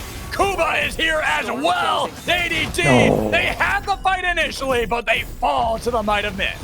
We're looking at a Corrosion as well, up for grabs, as well as another auto repair. How many auto repairs are we seeing? It's insanity, but a Bomber Run looks to be separating EV and SP as well in Iron Acres in this scenario. Meanwhile, just above it, 3 teams potentially converging. Tier 1 might be in a bit of trouble here. Ooh. Bombing run too, right at their back, so they gotta be careful. Crystal launching the blast off at them, getting some damage as, I don't know what happened with Discord, but Discord got really buggy there for me. Oh, I hope it's okay. I'll take cover in this scenario. It looks like Yas has popped the Fusillade right at the last second. Shield broken. A nice punch by Hachi, but doesn't get a stun. And Choip is now trying to fend for his life if possible. Nice Abyssal Breaker at the last second. Hachi on super low HP, but the beam is coming in. OC doing so much work. Choipy interrupting the golden beam, making sure they can chase down Shy and send them in 2 different directions. They stomp the Wisp of Hachi, and then they keep themselves grouped up as we go back over to Ion Acres and back over to our hatchling. Looking to see how teams are playing. Stormbreakers beat EV initially, sending the Lone Mercury off to run away, while Mist 200, they crack into the fortress and are pushing onto SP, but guess what? They have to deal with BM right down to the south as well. Ooh. So many teams are wrestling for control, and it looks like, I think Orlando's he took it for BM, and now they push back onto the Stormbreakers, but Mist, they've been here this entire time. They interrupt the Stormbreaker, they take down Ash, Fighter Brawl, and Orlando's need to take the Anomaly to safety. They have to leave their lone teammate of Ash to die. Yep, and as that boss zone expands, it does force all the teams to kind of go their own separate ways, as you mentioned. So that does provide a necessary bit of breathing room, especially as BM have lost Ash. They definitely need to be looking for res when possible, and res opportunities are looking relatively slim. At the same time, Shroom is already found down. Aiden now last alive again. Yeah, 3LP are struggling right now as Aiden trying to go for the backblast to get away. But still looking at all our teams, and another soul here to fight over. Cookies did die off screen, taken down by Mist 200, but the teams are wrestling for the Meteor Beast. The real ones, the Shies, even seeing there's another team down south that couldn't intervene. Maybe TSM want to be a part of this one, same with EV, but they're waiting until the last possible minute. Theo could go fishing to try to seal that away, pulling it very far away, securing control for TSM. Yep, and that's going to be the kind of infinite power boon that KP can provide. If he gets nerfed because of dunking, the hook is still going to provide that infinite value, especially on souls. It looks like Purple's getting a massive dunk onto Levi. Huge dunk. Chiv down. Wody trying to get away with Mr. Ice-T as they both go separate directions. They don't have very much room to work with either. Shy, they've been slowly pushing back as well, trying to see if they can take advantage of the EV TR1 fight. But aren't going to really get much for it. A lot of teams still alive. I think there's only been one team that's been eliminated so far, and we are going into Night 4. Brocane going to feel the pressure of being surrounded. It is a crowded breach here and a small circle to play with. Yep. Oh. And Yas is trying to fly for as long as possible, and he's going to be in combustion state now. It's going to be quite dangerous for him. I think he's even plopped an E-plat just to guarantee that he can survive in this scenario. Hachi did make his way down on the south side. I think he's healed up a bit already. Yep, already healed back to full. Trying to reunite with Yasuo when possible. Hachi is found wood as well. Launching for the fight, forcing out the golden beam. Now that's down for the real ones, but TSM I don't think realize they have that position they can play with. They look for the Dragon Slam, and we do see that Aiden, 3LP, the first casualty in this slim circle. But so many teams down to only one player, one of them being, yes sir, actually no, they still have Hachi down south, but Hachi is getting surrounded, and now they're pushing back onto Yes Sir. There goes Hachi, it's only Yes Sir left. But the salvo not taken down Yes Sir. Still the jet stream, might have another E-plat in the inventory. But it is risky. Just try to see. Oh, yeah, he will fall. It's Lancelot that gets the kill credit while Mr. Ice-T sent over the edge, chased by Miss 200. Tries to use any Spitfire back for the team, but it's going to be a Pistol Breaker. And there goes EV's hopes as well. 3 teams gone. Any more to join them as the Golden Beam with the Dragon Slaying combo doing a lot of damage to Miss 200. And with the real ones holding on to the Abyss Blade. Oh my god! Dragon Slam onto 2. Kuba will take one with them. Tries to survive, hopping onto the box and then hopping away. Putting the real ones in a bad spot to face off against TSM, who've been slowly finding that momentum to take down team after team, while Kuba cannot find any salvation. Blast Off will miss. The RCW helped out to make sure that Miss 200 are gone, and then launching Crystal at the real one. Zug Swipe tries to heal back up, and now TSM, they push onto CRW, getting some damage onto Rift, and then onto Crystal, who sent over the Abyss and into the storm. And with another team gone, we are down to 7. And just after that, BM just got the res on the train. It looks like there was a team patiently waiting. In this case, it was SB. They're looking super armored up. They're just getting some mob bombs in when possible, trying to get a bit of money in case they can buy a crown or something along those lines. Let's have a quick look at their economy. Oof, they're not doing too well. They've got a couple of buys in right at the last second, maybe some pots or things of that nature, maybe some armor repairs. QTS on the top side, fully armored up. You know, it got their own little mini kind of island. Well, it's a massive piece of land, in fact. They're going to be okay in this scenario. They can make their way down. There's loads of space to play in with only 5 teams left. Got Fox Revive interrupted by the mortar. QTS not going to give BM an easy way back into this game, so that's why they pick up a crown for Spider Brawl. Wukong going to be great with that, but have to utilize that Abyss. And looking at how the circle is, Site 38 is where it's honed in onto. So not going to be much Abyss to play for.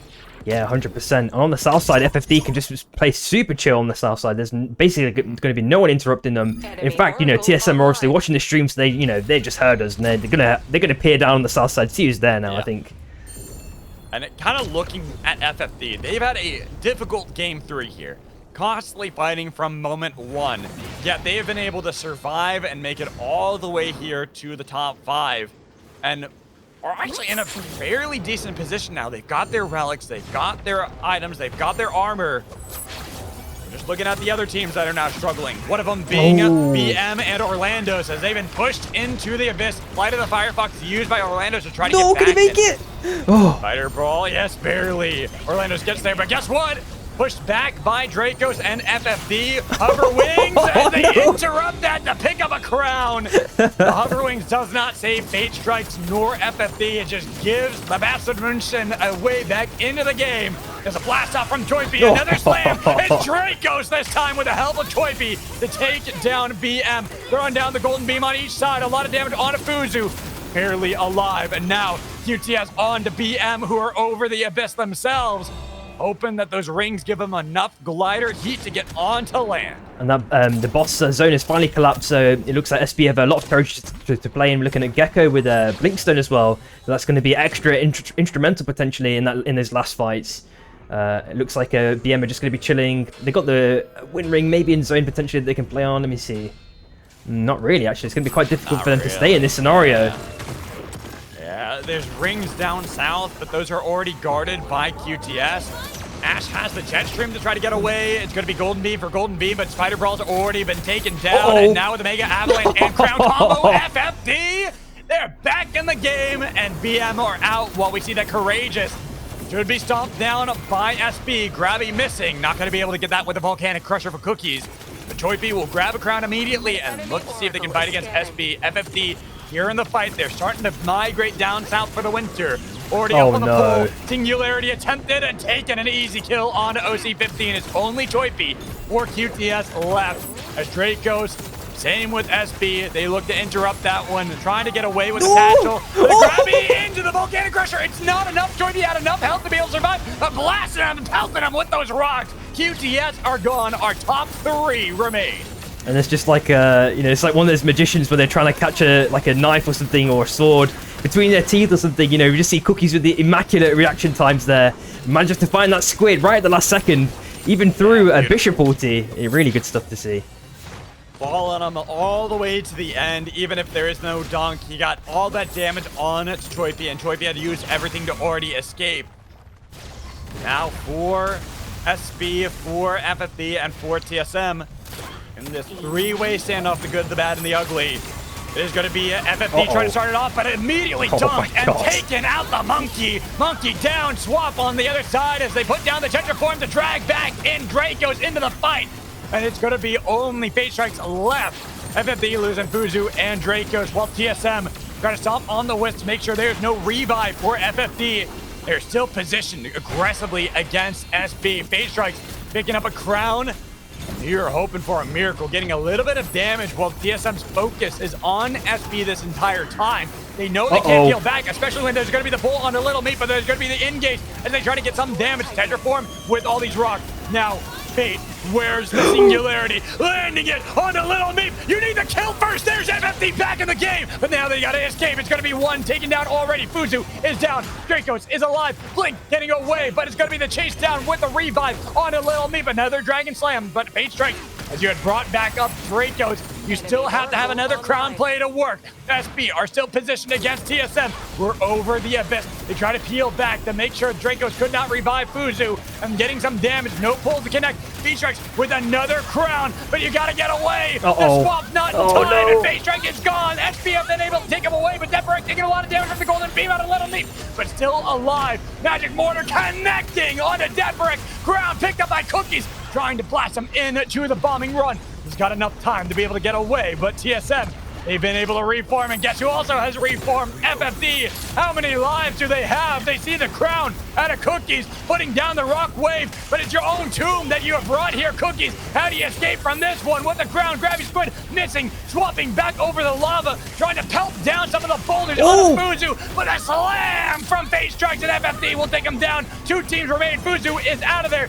Singularity has connected, bursting through the health bars, but still surviving. Little Meep and the rest of TSM are alive. Theo looking for the pull with a 6 Monkey Strike on a Fate Strike, trying to see if they can chase him down, but Draco's going to be the real target, leaving only Void for FFD up against 3 out of TSM. Swap above them, but can you pick up a crown in time? No way, Jose. TSM win game 3. That was super duper clean done by them, and FFD this lasted forever and ever and ever. We did see Fate Strikes picking up some binoculars, scouting from the high ground, biding his time, and then went in for that pounce, just before that when he got the first crown res off. That was very, very cleanly done. They managed to get the escape. Then they got the res on the north side as well, just afterwards. They lasted forever. They did. Woo! What a wild fight there. Just back and forth for our teams. But TSM, they're the team that come out victorious in game 3, and now, as we are going to get ready for game 4, we are also going to start adding up a lot of our points. See how the scores are looking, as well as which teams we are going to start. Not which teams, which hunters are going to be eliminated. Yeah. I mean, what's your kind of prediction so far? We've not been calculating it in our heads, but maybe just from a quick guess from these games, what do you think it's been? I mean, Wukong obviously is going to be the number 1. Yeah. Like, no F ands or buts, but teams in first. I mean, honestly, because we had a team like BM lose the first game, but then win the second. Like, I mean, by lose, I mean be the first team eliminated in game 1, then win game 2. It can be. It's going to be tricky. Oh, man, we got another. I didn't expect this again. Another tie in Hunters. Oh. All right. This one we're gonna put to the players. So I'm going to show this on screen. And this one is going to be up to the players. But we'll go at the bottom and we'll work our way up. So we had our hunters that have yet to get played. Luna, Eva, Bebo. I went to the wrong one. Luna, Evo, Bebo, Celeste, Hudson, Zeph, Shrike, Carbine, Ghost, Jin, and Jewel. Oh, and Brawl. All of them have yet to be played even once. Okay. But then working our way up, we have Myth only with 1 game. Felix only with 3. Saurus 3. Void 3. Krista 4. Oath 6. Tetra 6. But this is where it gets awkward. We have a tie. Bishop Ooh. and Shiv are tied in 3rd place at 9. Then Kingpin, right above them at 11. Gonna join Wukong on the bench for sure. But this is where I'll ask the players. Do we ban 2 hunters, both Bishop and Shiv? Or do we do a coin flip to decide if it's Bishop or Shiv?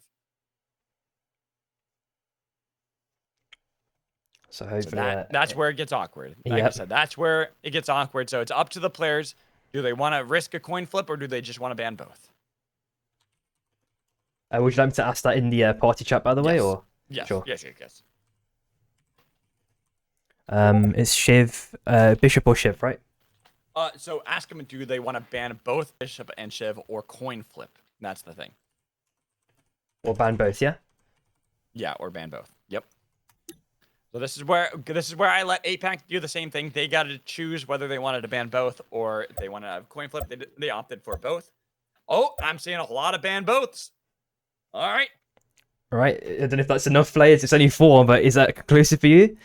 If no one else is saying anything quick enough, then that is going to be conclusive for me. Sure. Okay. So let me just get that in there. So it's going to be Wukong, Kingpin, Bishop, and Shiv, yeah? It'll be the 4 bans. Yep. So we will have 4 of them banned. Also, I did see that Jake Brown with the follow. I thought you were following already. But I know, that's why I thought he was already following. Let's go, yeah. So our 4 bans will be, as I go back, it'll be Wukong, Kingpin, Bishop, and Shiv. So all 4 of them are going to be banned. Yep. There we go. All right, it's in there. And then now let me get the points up for the stream too. So we'll look at the points so everyone can see how we are looking going into game 4. So in last place right now, it is going to be RCW, 11 points. They have yet to get any Mercury kills, but they have gotten 5 kill points at least. Then right above them, actually tied in 10th, is going to be EV and ADD. Both at 16 points and both at 1 Mercury kill. Just so you know, Mercury kills do decide tiebreakers. So that is going to be that will be a tiebreaker. And then if there's still a tie after that, then it's highest placement. Got you. And then 9th place will be the Shy at 21 points, 1 Mercury kill. FFD, 28 points with 0 Mercury kills. And keep in mind, that's also with them having 0 points in game 2. They're doing very well for themselves. Miss 200, 7th place with 35 points and 3 Mercury kills. QTS, 42 points, 5 Mercury kills. And then up above them, BM at 54 points with 5 Mercury kills. 3 LP, 1 point ahead of BM at 55 points, but they have 10 Mercury kills. That's really elevating their points right there. That's 30 points they get just from Mercury kills. TR1, the real ones, at 60 points in 3rd place with 5 Mercury kills. SB, 2nd place at 28 kills and 4 Mercury kills. But TSM, by and large, well ahead of everyone. 93 points, 8 Mercury kills. Looking really solid right now. Oh my god, it's insane. Sorry, I'm just trying to steer the ship on like 5 different ships, feels like at the same time simultaneously. Okay. So I guess you're in the same situation, of course, but man. So we're going to take we'll just tell them, just while we're doing this, it's going to be a 2-minute break because I need to use the bathroom. So I'll be right back. Sure, no worries. Oh, man. Alrighty then. So I guess this is of course, when Magical sets up these tournaments, it does make it, it allows the players to really fully experience this new character. I know it's kind of potentially in a forced scenario in some cases, but it does allow players to give that character a fair shot when it does get released, because sometimes we see, if the character's already niche, You know, a lot of people don't initially adapt to that character, so this maybe accelerates that that kind of period up a bit, and you know, kind of hopefully highlights the potential this new character does have. You know, if it's in a couple of scenarios, in a variety, you know, where her strengths lie, where her weaknesses lie, hopefully that can, you know, fully be found out and discovered with these types of tournaments. So it's really good to see that that's coming to fruition, of course.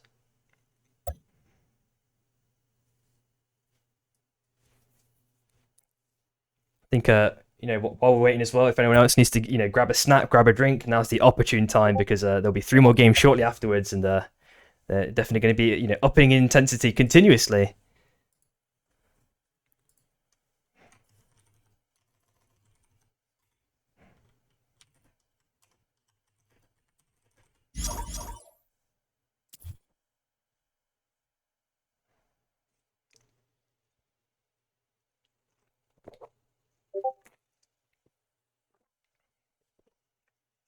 There we go. I'm back. All right, awesome. All right, I think we are ready to go then. So Everyone's for good? this one, it is Twisters. Yep, perfect. Yep, got it on Twisters. Yeah, if the teams are ready, let us get into game 4. Let's do it. Get ready for this one with TSM leading the charge by a mile. But it is a Hunter featurette. With these tournaments, anything can happen, especially as teams start learning the tricks of the trade. Try to feed more kills into your Mercuries, and then suddenly you can see teams elevated to first place.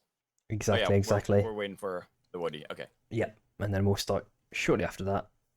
Yeah, so what's the kind of biggest change? I mean, we saw like a change with, for example, E-Plats, for example, changing in price with the patch because of the dunks. They changed it to be 3 times as much, which is a insane price increase. For E-Plats? Yeah. Is it that much? Oh, damn. So that's gonna. Right, Go ahead. Oh, yeah, okay. Sorry, I was getting messages from players asking. No about, worries, no the worries. bans, but you already typed it in. So, Okay. yeah. So just to make sure we reiterate, I was expecting only bullet trains. Not as much as I like that. I know not all our players like only bullet trains, so we saved that for my birthday. that is for my birthday. But we already had bullet train for game 1, and we're gonna have bullet train for game 6. So that's my way around it. Wicked. But yeah, kind of looking at that, I don't see it as really being that bad, especially if you're gonna have dunks not nearly as like they're still strong, but not as strong as it had been.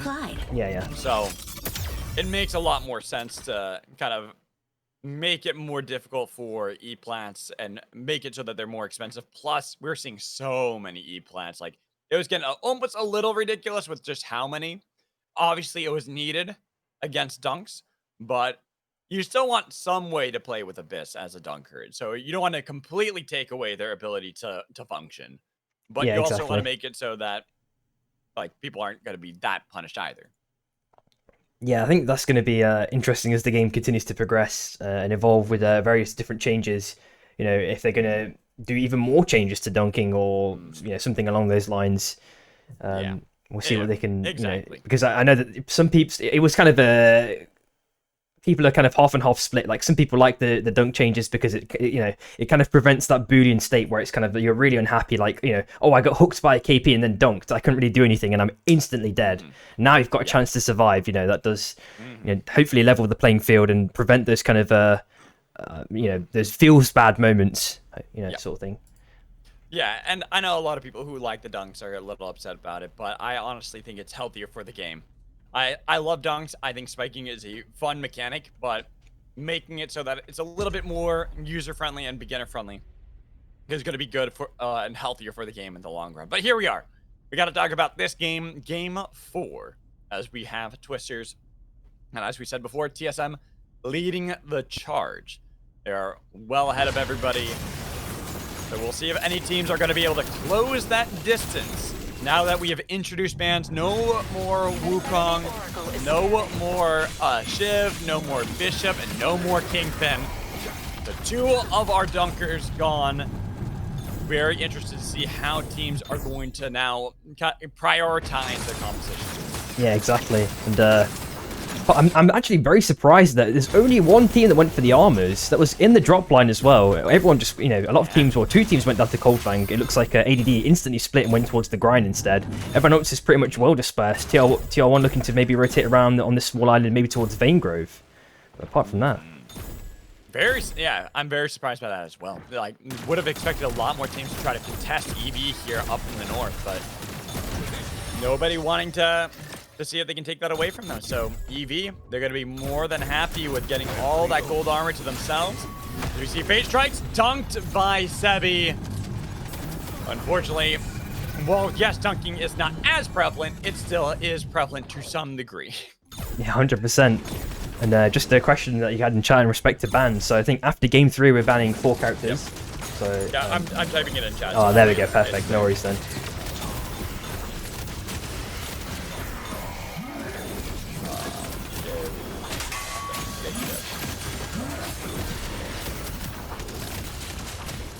All right, there we go. That way it's a little easier so people can just read that. Awesome. But Quick look around kind of the teams. Looking around. Ooh, a Bebo here for Rift. Yeah. I'm surprised now this is something I'm a little bit more surprised by. That we were talking about this. We had a conversation earlier about like how 2 stars and 3 stars open up a few more hunters. Bebo, I feel like, is very enabled by having 2 and 3 stars, especially being someone that is stronger with more levels, especially as the game progresses. But we haven't seen any Bebo. Like over in APAC, no Bebo whatsoever. Here, only the one Bebo being played, and I'm really just curious as why that is. I thought Bebo would have been far more prevalent. Yeah, it's a relatively unconventional pick. There's only a couple of players just in EU in general. It seems to be one of those things where, you know, based on the region, you know, in comparison to NA, I'm pretty sure NA has at least like 5 players that, you know, that are in like in the top scene that play it. But for EU, it's maybe like 2 to 3. We've got like Orlando's, of course. We've got Revel. We've got Ash. Ezeb. Yeah, Ezeb, of course. We don't see that. We don't see him around too often these days. But not as much as we used to. I mean, another one, Cask. Yeah, of course. Plays a mean Bebo. Of course. So I'm surprised. I called out Cask before on this one as well, saying they were like, "Oh, Bebo is bad," and then they're like, "All right, play a game of it in scrims." Played their first game and won right away. I was like, "Wait a minute, you might be onto something." It's like, I'm just saying. But granted, here they do have to play Mercury, so Cask is playing that Mercury here for the team. I have Kuba on. Oh, I like this comp here for Myth. This is something that I was really excited about seeing with APAC. We saw a lot of teams, especially when it came to the second rotation and with their bans, they put a lot more prevalence on the Felix with Mercury than we see here in EU. Yeah. But something that we saw from them, the why they like having this Felix with Mercury, is the engage potential and how much you can back that up as Mercury. And so 100%. for I like looking at Mist, I think this is a very strong comp that they are bringing with both Brawl and Felix backed up by that Mercury. Yep, exactly. It looks like as well at the same time 3LP did manage to find a car and skirt through. You know, we definitely saw MST trying to gatekeep them when possible, and a massive fight potentially brewing between SB and TSM. Looks like they've actually split ways right at the end. I think they're trying to get that tome if possible. And just above that, we're looking at EV. They're trying to break that wall and maybe have first dibs on it. We'll see how this one's going to evolve. Teams slowly moving, looking for that Codex, waiting for that to crash down. EV holding on to the high ground, kind of getting wrapped around by TSM, but they'll be now locked in an awkward spot into the Thunderdome. Teams are going to break down those walls. They're going to be on top of Little Meep, so going to be the first one taking down EV, punishing that from TSM, making sure that there's no way for that Wisp to get out of there. They are now fighting up against SB, getting a lot of damage on a Gecko. Cookies looking for the Volcanic Crusher, crushing the competition, but they've been able to backsplash back with the rest of the team, and EV fine for the moment. Oh my god, this is going to be very intense. SB do have a very, you know, full-in kind of comp, especially if Cookies just get that momentum in and gets a surprise dunk, and then Gecko can follow it up. But, you know, we did see the heal there from that Mercury, kind of negating some of the damage that Gecko was at least trying to do with the combo on Oath. So we need to see, you know, if they've got enough, you know, sustainability to actually get a full fight in. But at the same time, Levi does have that anti-heal proc. That's going to potentially, you know, even out the fight a bit more in EV's favor. And this is kind of what I was talking about before with Mercury, and why Mercury is going to be very interesting to see with competition right there. You saw that neutral game between the two teams, where they were trying to get some damage on each other, but because of Contingency Vial, because of Cinnabar Cocktail, they just heal back all the damage. Any poke that is put back on them, they heal back up and they can still stand strong. So the team that ends up having the better armor, in that case being Eevee, is the team that remains in control of Vayne Grove and get themselves that Abyssal Hatchling. Yeah, exactly. And SB have just rotated all of the map. Now they're in 9 acres. It looks like in this scenario, RCW are going to the north side. FFD, we've seen Dracos with a shift level 4, creating that ice in the abyss. It looks like Acklin's just found Courageous as well. Yeah, seeing a bit of a fight up in the north. QTS. It's only Mercury. It's only OC15. Back blast over the abyss, and 3LP can hunt down the lone Mercury. Uh-oh, sending out the solo, jumping down those trees. OC15 with another back blast over the abyss, and a long way to go. Magic Mortar not going to connect. Shroom has sent the team launched over to QTS and looking for OC15. Can he get to Kobayashi's in time? Mortar for Mortar with a golden beam. Goodbye, OC15. And it looks like in the same scenario, or in the same time, shall I say, RCW lost 2 members, looking to get that Cobra off if possible. We're looking at auto repair and corrosion for the Knights, for the Soul, shall I say. And they've got the res off, but Crystal, already on super low HP. Is he going to be able to survive in this scenario? The ult lasts long enough. Wayne's already down. No, Crystal, Magic Mortar. Wait a minute, Rift. Where is Bebo? Bebo went up north, so RCW, they are not done just yet. Uh-oh, and at the same time, it looks like Wood's already down. One last member now. In this case, Ice. Go down to the left-hand side if possible. He's got the wind tunnel to play on, maybe to get that ever-needed escape. Looks like he's going to be successful in this scenario. But now another team down to only Mercury. They hope to be able to get out of that one. And looking at another team. This time, it's going to be the real ones. Lombardi had to swap away as Void. This is not looking too good, thankfully. Sky Shark awaits their arrival. Hop onto the bike. They'll be able to escape the danger zone they had themselves in for a moment. We see some of these respawn beacons. Eevee, already putting down the Cinnabar Cocktail. Oh, no! Sebi interrupting the revive at the very last second. The Mr. Ice-T now sent flying over the abyss, and we're seeing more teams join in, crash the party. Mr. Ice-T with the ice crumbling beneath them. Eevee are gone. It's not even global warming to blame in that scenario, man. It's just this is sad. Yeah, sadly for Mr. Ice-T, the ice was not their friend, and now we have another team gone. So 2 teams removed fairly early in our competition for Game 4. We see more fighting potentially up here in the northern part. BM losing Spider Brawl. The Shire chasing them over to Rift. Rift has revived RCW. They are looking a little bit battered. While the Shy debate whether they want to chase on it to RCW, they want to chase on a BM, or they want to chase onto the real ones. They decided for none of them to try to get some damage to stick onto anybody. Oh, we are hitting a res attempt as well. Let's see if that one's going to be successful by Ash. He's getting mortared temporarily, twice now in fact, taking quite a lot of damage, and Orlando's is, trying to hold this on as long as possible. Ash pops it with the ulti, and Hachi returns the damage with the favor. Oh no, BM, how do you get out of this one? Spider Brawl tries to Spider-Man his way right through all these teams, and same with Ash and Orlando's, but the golden beam from the real ones takes down one, and Ash, the last one left for BM. Holding on to the Cinnabar Cocktail, but another blast back not going to save Ash, as the real ones have the real kill on the BM. And it just looks like as well, at the same time, a card's been popped. Looks like it might be a successful escape by Rift right at the last second on the top side as well.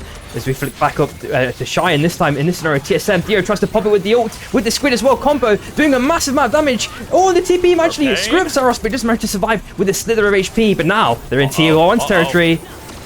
Yeah, this has been the problem for a lot of these teams. The circle has kept them all nearby one another. Thought the Shy were going to get punished by the real ones, but the real ones maybe a little bit too worried about the potential third party. They decide to let the Shy slip through their fingers, looking over at TSM. While down south, 3LP chasing FFD into the corrupted zone. Fuzu is now down to another team gone. RCW, their Bebo was hoping for a crown play, but they still got YN on the respawn beacon up north. Yep, I mean, looking at Aiden. Oh, I'm sorry, Akalinks in this scenario. Look at how he's stuck between these two teams, and now he's finally been revealed or shows himself. But he's able to reunite with the dash with the other members of 3LP. Vortex Charm gets a little bit of a connection on Tachi. Not enough for a stun, but the ulti. Oh, Spokane! Going to get revived. Hachi was not in time to be able to bring back up Spokane, and even with the Cinnabar cocktail, 3LP breaking down the doors on the Shy as they are chasing down the two that remain for the Shy, but they got to be careful. Down south is TSM. Nuclear launch at their position, and here's going to be Theo. Theo a little bit late. Instead, stare down and see whether the Shy are going to try to push back into the circle. Yeah, there's a lot of teams on this kind of top left-hand side of the circle. On the bottom right side, we do see two potential teams that might have their own little mini fight, and maybe already one brewing as the one of the souls has already been taken. Gecko in potentially a bit of trouble. Yeah, Avalanche put down, looking for some snowman to create, but 3LP have gotten away with Abyssal Breaker, disrupting, damage dealt. But it's a second win from Shroom, but Shroom has a Vortex Charm in the land, and he is able to make his own escape as well. Yeah, that boss zone expanded just enough for both teams to kind of have their own little separate out there without, you know, either person dying, but they lost a lot of armors in that exchange, so... Oh, on the top right-hand side, we are seeing a res attempt from Hachi. He's going to be able to successfully bring back Spro back as a full 3-man. And the zone is pulling down to the south, so we're looking at Imorius up for grabs as well in about 25 seconds. We're looking at TSM also doing a rotate. 3 teams potentially converging here, and ulti's popped in both directions by Shy and RCW. Win is also split now. Last alive for RCW. Crystal's trying to get the res off with his own little passive right at the last second. Oh, is he going to be able to make it? The bomb's there as well for reinforcements. Does get it off successfully. Now, with so many teams here, it is going to be 3LP pushed back to RCW, but RCW can't punish just yet. They saw Sebi behind them, and they're too afraid with the Golden Beam doing so much damage, ripping apart RCW as Sebi tries to take them down. There's going to be another fight on the northern part. It's going to be the Stormbreaker CSM. Blink doesn't hop away with the team. Instead, the team is then sent over the abyss with the Shy stomping on the west, and we see that RCW on the kill feed. They have been eliminated. Missed, then pushed back by Stormbreakers. Let's have a look on the bottom right hand side. You know, we thought that ADD were going to have their own little fight with MST, but, you know, especially with the armor advantage, actually, all things considered, but they've just been chilling on the bottom right hand side. Maybe they've, you know, again, it's the Caster Cursed or whatever you want to call it. Kalska's at least doing a little bit of window shopping and maybe eyeing up a nice juicy steak there. Oh, at the same time, Spurgate caught dead.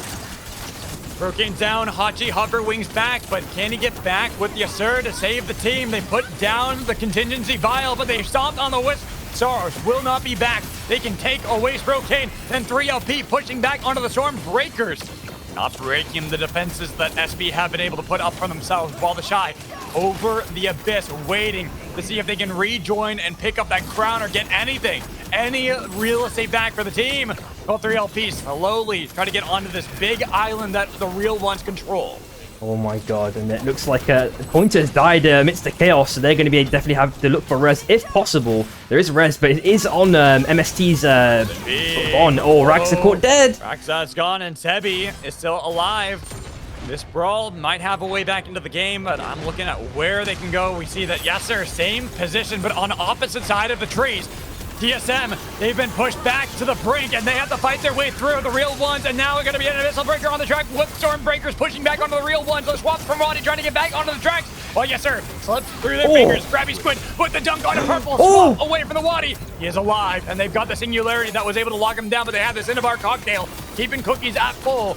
Of TSM, they put down their own cocktail. Double Grabby, but not going to be Cookies who join in the fight. Instead, has to get back with the Tetra form, staying alive. He is fine at the moment, but it is looking rough for the teams. Yeah, and then so SB, they're just looking for an opportunity to pounce. If they get one clean in, it's going to be over for TSM likely, especially with no armors. They're completely in poverty, it seems. Maybe they can get to a bonfire or get some, they've got a little bit of money for a couple of repairs. Yasser also last alive, takes the Twister out at the last second, and a massive engagement. Now with the double Abyssal Breaker, they're healing up with the Golden Beam. Theo is going to have broken armor, though. This is going to be risky as Cookies tried to engage. They put down the Tetra form, and here's the Rock Bass, blasting them back, but they're over the abyss. And TSM try to heal back up. Gotta get the grabbies, but it's going to be Gecko pushing him over the abyss all the way to the Shy, who've been waiting this entire time to try to see if they can take punishment on to TSM. TSM dunked. One's gone. Now Theo back on land, and then the dunk back on to Shy and looking for Yes Sir. Brocane still on the mainland. Oh no! They accidentally spiked themselves with the E-plat. Oh my god, this is a disaster. Cookie's just going so insane mode. He was, you know, he's like, he's just cooking completely the last second, and it's just been neutralized now by their own team member. 3OP now, potential free pickings is, you know, I think Shine lost to remember. Anyway, but here's popped by Yasa. Let's see where he's going to end up in this scenario. Yeah. Oh, he's on the train tracks. Oh no! He goes nowhere. Pretty much just goes over to Three Little Pigs. As Amorius up north, they can pick that one up. And then a crown for Gecko. Gecko has to bring back up the team. We hear the respawn beacon. Yes, sir. Was hoping with the Veritable Spirit they had enough time, but the Shy have been eliminated. DSM take that down, and now with the Flame Shield, Golden Beam combo, not locking it down for Miss just yet. And same with the Vortex Charm. Not able to punish Blink. The Three Little Pigs will let DSM escape.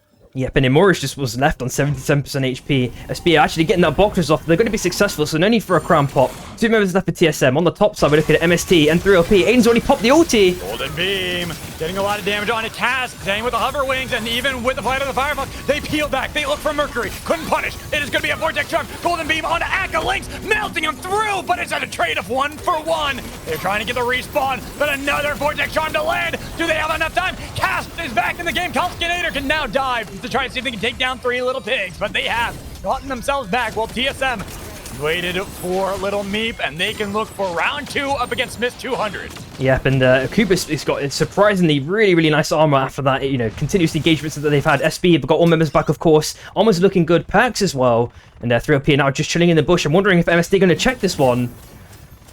Ooh. I know. It is dicey. 4 teams still remain. 3 Little Pigs, the only team, I believe, that are down a player. They've sent out the Golden Beam to get a lot of damage, but Kuba and Cask will heal up with the Cinnabar Cocktail. Push back 3 Little Pigs while Stormbreakers debate if they want to punish. They found the E-plat for Shroom, but Shroom had to go above their heads, leaving Aiden alone.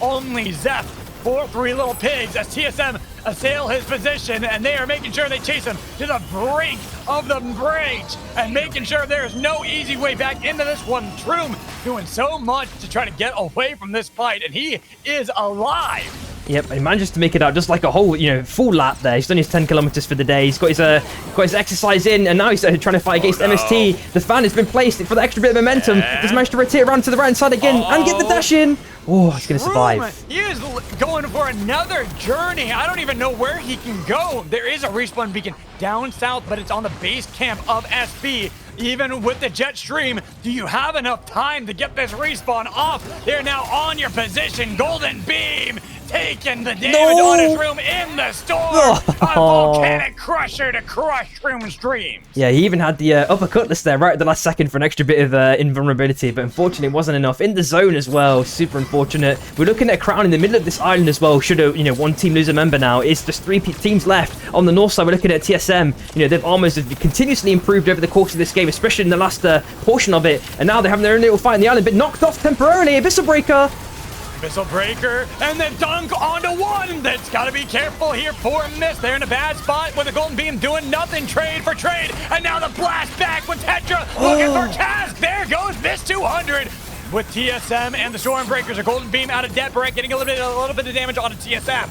They have been able to hold off the defenses and hold off the offensive here of SB. Another Tetra form from Cookies. Golden Beam doing damage. Grabby Squid denied as they pushed him back. But it's Theo on the other side all alone, having to get their own Grabby onto Gecko. Broken shield, broken dreams. That's the damage onto Oath. Pushed into the storm. The value! Golden Beam from Little Meep. Interrupted by Cookies as they try to stop He's back. the Wisp. But Gecko's back in. Deborah taken down with 3 for TSM. Another Abyssal Breaker. Cookies pushing him back as best he can. But Gecko is separated. They don't have the team grouped up together. Little Meep keeping them far away with the Magic Mortar. But now a crowd's been picked up by Gecko as SB try to regroup once more.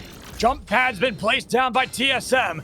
They could look for the full engage onto SB. They're waiting until that last possible minute until they actually want to send it. There it is. They've got the cooldowns. They push back Gecko. More rocks launched at them. Tetraform trying to create distance and create time. Golden Beam is blocked by the Tetraform, that E-Plat, and the Rock Wave, making sure that Cookies can heal back up. They don't have a Mercury. Their neutral's not nearly as strong, and even with the gravity missing from Theo, they've been pushed over the abyss. They've got to get a dunk to land. Cookies gets it, but it doesn't reduce the cooldown. Instead, they've got the damage. They've got Blink and TSM. They had the game in the bag, but the Stormbreakers break open this game. It's only Little Meep, this lone Mercury, to try to fend off 3 with a Grabby Squid, pushing him into the abyss, and a Golden Beam doing so much damage on each side, but it's Cookies looking to chase down Little Meep. The Rock Wave, Volcanic Crusher. Little Meep is down. There's no way back in this game. Stormbreakers take game 4. Man, Cookies, it's like defined a new, like, the newest unit. Like, you could have millimeters and then whatever it is, like, decimeters. Like, he's just defined a new unit for, like, the thinnest kind of needle that you could ever thread in the world with that slam, with that squid. Oh my god, that was absolute cinema. Damn. Alright. I am going to, I'm going to get some tea really quick. No worries. Before we start the game, so give it a sec. Hold on. All good, all good. Audio went down for my Twitch again. Is it working so well all the way? That's weird. No worries.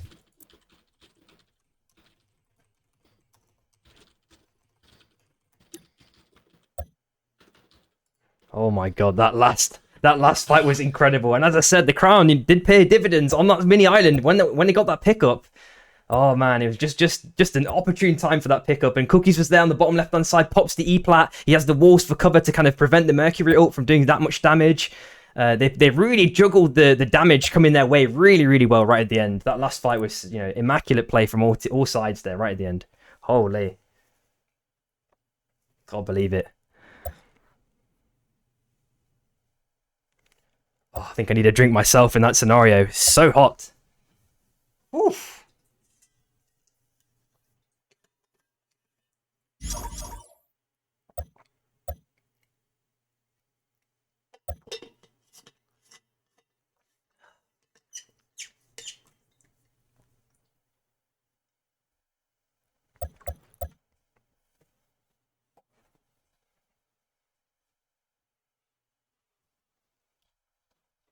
Gonna take off my top in this scenario. It's way too hot. And if it's just heated up in the UK, but who knows? Alrighty, game 5 if I'm not mistaken, coming up very shortly. And we need to have a quick look at what the Storm Shifter is going to be for that one. Quickly flick over. There we go. For game 5, it's going to be cross country. Ooh.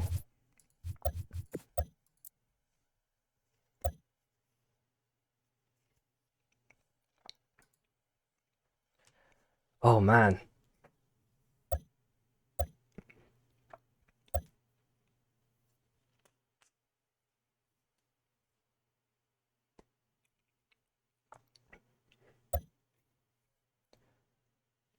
Yeah, we've been practicing with 4 bands as well. For anyone who's been watching, we had another upcoming tournament in a week's time, hosted by Sprocane, with a prize pool as well, kindly given by Mr. Ice-T, which is I believe one of the players for EV. So make sure you check in for that one. That one's going to be incredible. Hopefully, that one's going to have slightly different bands, of course. So after game 2 in that tournament, there will be 2 bands.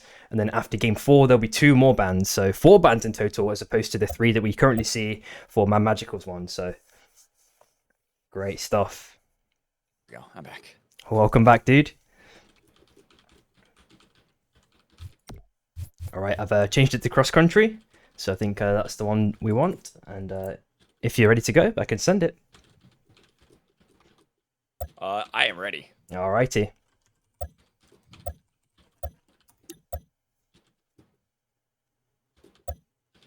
Oh man, so weird that I'm doing the multi-Twitch, but only Twitch is the one that really gets messed up for some reason. It's really weird. Super odd. I just saw numerous having a bit of a connection issue there right at the last second. Yeah. What is going on? I was noticing that too. But it's okay. So cross country for this Yep. one, right? You got Yep, it all upper set? cross country. Yep. We're all good. Select your hunter. Perfect. Alrighty. Game 5. Applied. Getting ready for our 5th one. After game 5, we will add up the points again. Yep. Oh I man. didn't do anything different. You are the drop leader. I didn't do anything different. I don't know why. I don't know why the audio came back up. That's weird. That's very strange. All good. But I am. Whew, I definitely need some tea though. After doing APAC last night solo and then doing this. I mean, on doing very anything little- solo is always you got to have a lot of But also- fortitude, man. I don't know how you did that, and this one afterwards. Wow. Well, it's also doing this one after like I got like a 2-hour nap in Yeah. before coming to this one. So I'm doing this. Gonna do this one, walk my dog really quick after that, then go take another nap, and then try to do NA.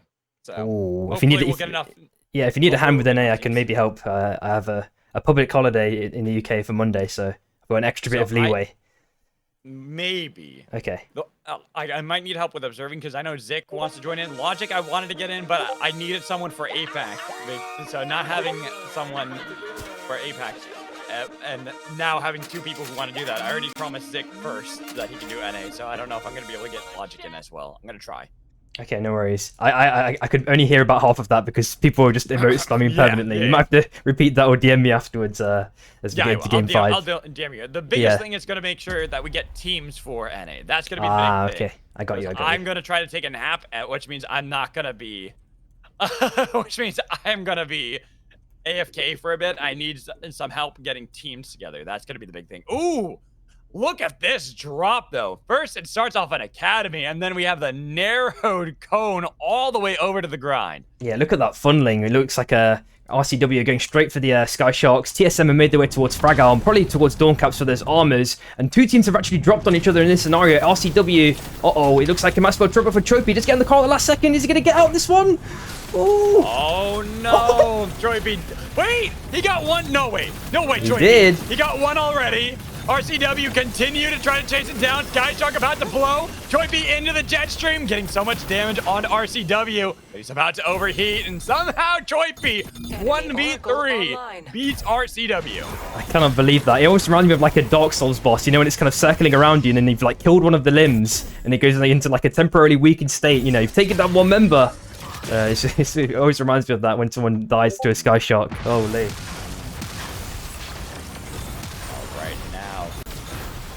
SB, Cookies grabs on a lot of that gold. We'll get back. Seeing where the rest of the team are. They are quite separated. Yeah. Cookies will recall all the way over to the heart to join in with the rest of the team. They'll be able to farm up, but looking at how everything is, because this was such a weird drop, it was a necessity to grab these Sky Sharks and get to other parts, like right here. We see for both BM and for 3 Little Pigs, but 3 Little Pigs, there's a level 4 and a level 5. They're Mercury. Can't heal up, it's the storm, baby! So Aiden will die over to Spider Brawl while BM continued to chase onto 3 Little Pigs. A nice concussive blast with the shock trap thrown. Walls did not lock down. A little bit off, but the chain has landed. They can follow up onto the position of Shroom. It's only Akalinks to escape. And he did make it over the course. He's going to have the extra bit of mobility to kind of find a new biome, hopefully get a res off, and they should be getting out relatively unscathed. Of course, they lost the money, they lost the time, but you know, having one member left is all they need to kind of resprout the flower in this scenario. Warning, storm closing. Let's have a look elsewhere as well. We're looking at a potential fight on the train tracks as ADD have just got their relic purchases in. Pointer as well, just about to buy. It looks like MST are trying to get their own relic buy in, but now that Pointer's potentially stuck as Kaos goes in, tries to get going for a dunk potentially, but it's been knocked away temporarily right at the last second, and the Mortars are now coming out in a flurry. Sabi getting those LMBs against Kuba, and he's had to dash up to the north side. It looks like MST have been potentially guarded away for the moment. And now they're getting there a little bit of mob farming whenever possible. But ADD, I don't think they had enough gold for all of them to buy relics. Yeah, look at that. Only have 1 relic per Pointer. Yep. Rockstar was able to at least get double relics for the team, so it gives them a little bit in this fight against Mist. But Mist, 10 Calcinator, they noticed the weakness. That was Sebi. That's why they were trying to get onto the Mercury first, but Sebi was able to get back. Might be able to fight? No, it's still not enough. And so Mist is going to be the full-on fight as they send it out at ADD. Sebi has been split away, and they can easily punish that, but they don't actually go for the call just yet. They decide to go into the outpost, see if they can buy up some of their own relics first, then look for the fight. It's only Kuba that was able to purchase one so far.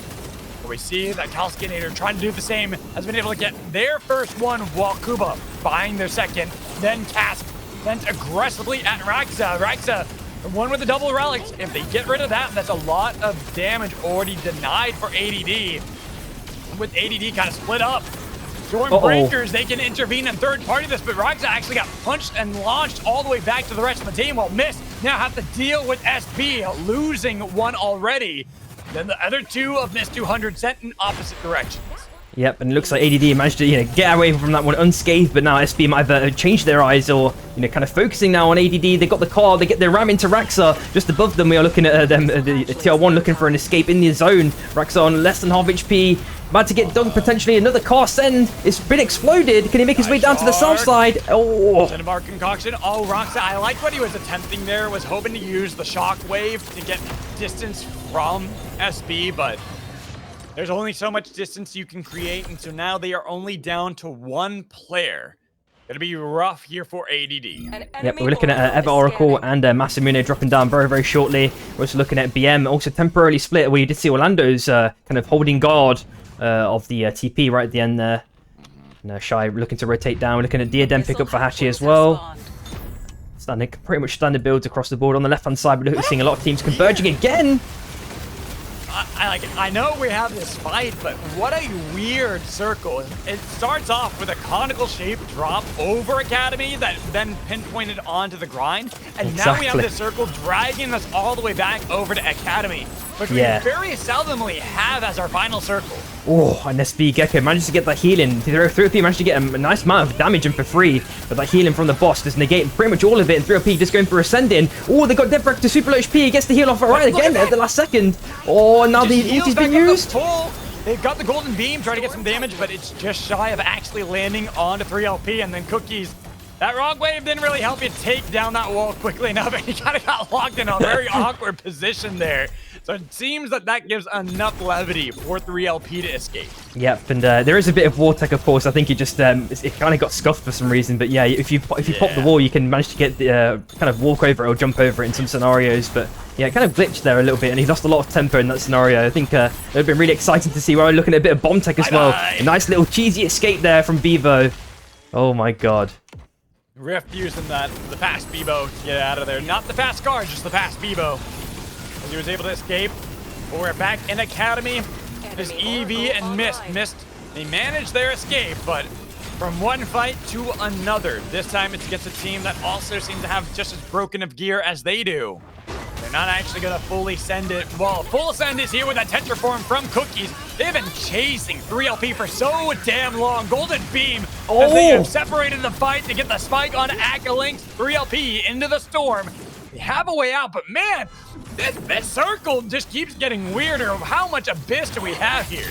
Yeah, I don't know. They just put the cross-country on steroids, it feels like, for this new patch, potentially. Just for this tournament, in fact. Oh, but Wood is on super low HP. He might get down.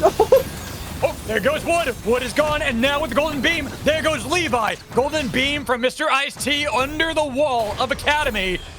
Unfortunately for EV, notice that TSM were right there, so it had to go to the Fragmented Isles as a form of escape. There are some respawn beacons. Also, Zikrik, what a go with the 4-month resub. Absolutely Zikrik, man. Amazing dude. Amazing caster, man. Again, does amazing tutorials. Go and watch his stuff, man.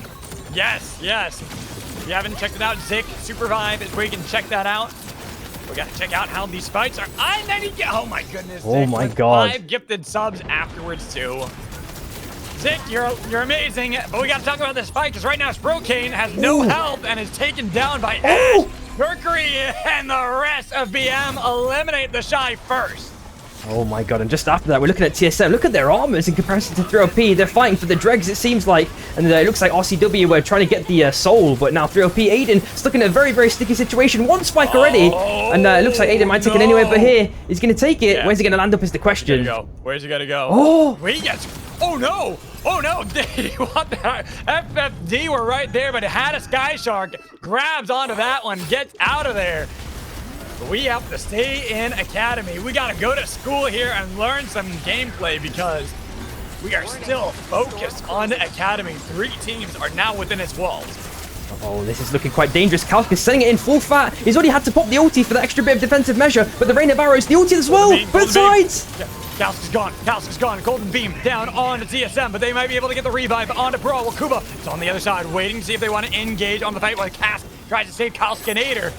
And they will be reformed once again, but they are in a troubling spot. They don't have an easy way of getting out of this one while Eevee are still on to the Meteor Soul and is collected by Levi. But now BM with their own Golden Beam, that damage onto Eevee. They've sent in the cavalry. They've taken down Levi. Wood is gone too. It's just Mr. Ice-T locked into school, and it is going to be his death that he finds. With too many teams surrounding their position. Change from Kalskinator on to TSM. TSM still hold the line, but here comes a corrupted zone, making it difficult for them to escape. They have to go through it first and deal with some of the damage that Kubo is able to place onto them. They have a way out of there. There's anywhere but here if they need the ultimate escape. Do they want to even risk that and getting split up as a team? Nuke has been launched at them. TSM have been able to stop, and a nice block with a bright shield denying the flight of the Firefox from Kuba. Well, RCW come in from the south. They've been pushed in by another corrupted zone. We see that Sebi's on the other side of the wall. Not able to get out there, but with the portal, it's on to Sebi. Blink has noticed them. They've sent more, trying to get Sebi, but Sebi had to take the portal back and forth, back and forth. Then it's going to be missed, pushing back onto RCW with ADD. Only having Sebi. Sebi is gone. Given over a kill over to Y, and then RCW dealing with miss, as it is going to be RCW trying to get back and away.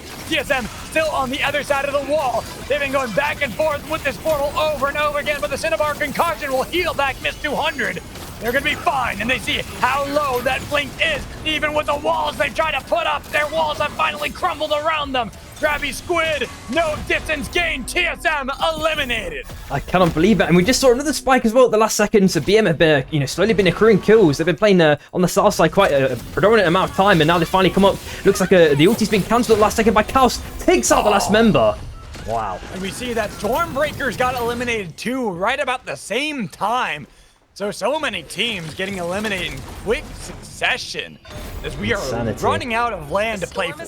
Yep, you're seeing a crown pickup for QTS as well. We've seen Choipy on the Ghost as well in this scenario. Pepper looking to get their snipes whenever possible. Had to pop the E-plat just a little bit prematurely. Hopefully they're going to be able to make it out of this one.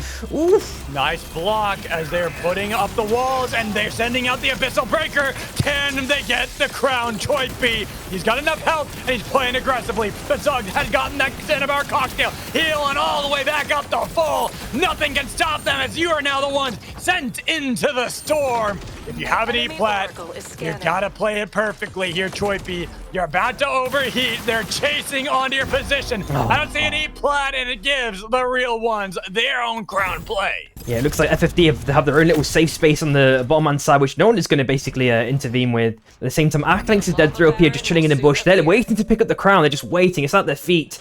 So that's going to be something that's going to be happening very shortly. On the top side, we're kind of seeing a mirror of what we saw on the south side. It looks like Zilzwang gets tied to the Abyss as well. What happened there? Yeah, I'm not sure what happened there either. Maybe just wasn't paying attention to the overheat and then something. Who knows what happened? But I'm looking at this storm shift as it did take us all the way out here with all that Abyss, but it's taking us back into Academy, making us go back within its walls. So it's going to be quite a crazy circle here with 5 teams. Oh my god, and we are looking at Orb of Revival. Once that the boss zone kind of collapses, eventually there might be a little sneaky peek that some team can use to get all members back if someone dies. We're looking at double chunkers placed, very, very nicely here in formation for TR1 to provide an extra bit of security, kind of on this ledge. But we do have a bit of downtime. The team's kind of relaxing as they're waiting for the cross-country storm to force them into Academy. No teams want to be the first ones to enter, especially because those corrupted zones, both souls landing within the walls of Academy, make it so that even with the cross-country, they're going to have to now play through these zones. They're playing through additional damage. It's really risky. Like right there, see how Miss have that little sliver, barely getting enough because the corrupted zone is slowly retreating. Yep, exactly. And let's have a quick look at economy just to make sure, if there is anything that can happen. Surprise, never mind, a potential interaction. Look, Kauskas have to jump back onto his bonfire right at the last second. The BM still have domain. They've got the mortars, of course, which is going to be the extra bit of necessary poke to potentially force MST off, but BM are now slowly making their way in, trying to get those last mobs whenever possible as well. For these teams, as the corrupted zone goes, oh, Miss just making the call, tanking the damage, trying to get right through it because that cross-country moving fast. But BM, they're just as quick. They're already in position while you put down the base camp to give you vision. BM are still down south, and they're holding a strong spot against you. The only problem is now, you see the real ones. They notice Zugswing have been split off away from the rest of the team. The golden beams to try to heal him back up as he tried to get underneath the walls. But even with the overkill rounds, they got to connect that onto Zugswing. He wants to get to the portal, but couldn't get there in time. And now Mist. They see they can strike onto BM, but BM has already put down the Cinnabar cocktail. They'll be healed up nice and well. Let's see how the rest of the teams are staying outside of Academy. Nobody really wanting to enter in FFD, 3LP. Waiting until the cross-country will pull them back over into the hollows. Yeah, this is definitely going to be a very, very difficult migration for TR1 to make. Have they got enough for a crown? Is this? Yeah, they do. So they can potentially buy another crown. Anuka's already dropped, trying to prevent 3LP from getting, or the escape, I guess, on through the underside for TR1. 3LP are now making their way through. 30 seconds left on the crown. FFD are holding this one out. Uh-oh. Do they have an E-Plat as well? Phase Strikes has been waiting. They're making the play on Aiden. Shroom tried to use the Zephyr. Golden Beam healing them back up, but it's gonna be even with the second win. No second win there for Shroom, but Aiden had enough time to be able to get over the abyss and following the course of the storm. We'll be back into the circle, but here outside of Academy, utilizing the portals. You chase Mr. Waiting.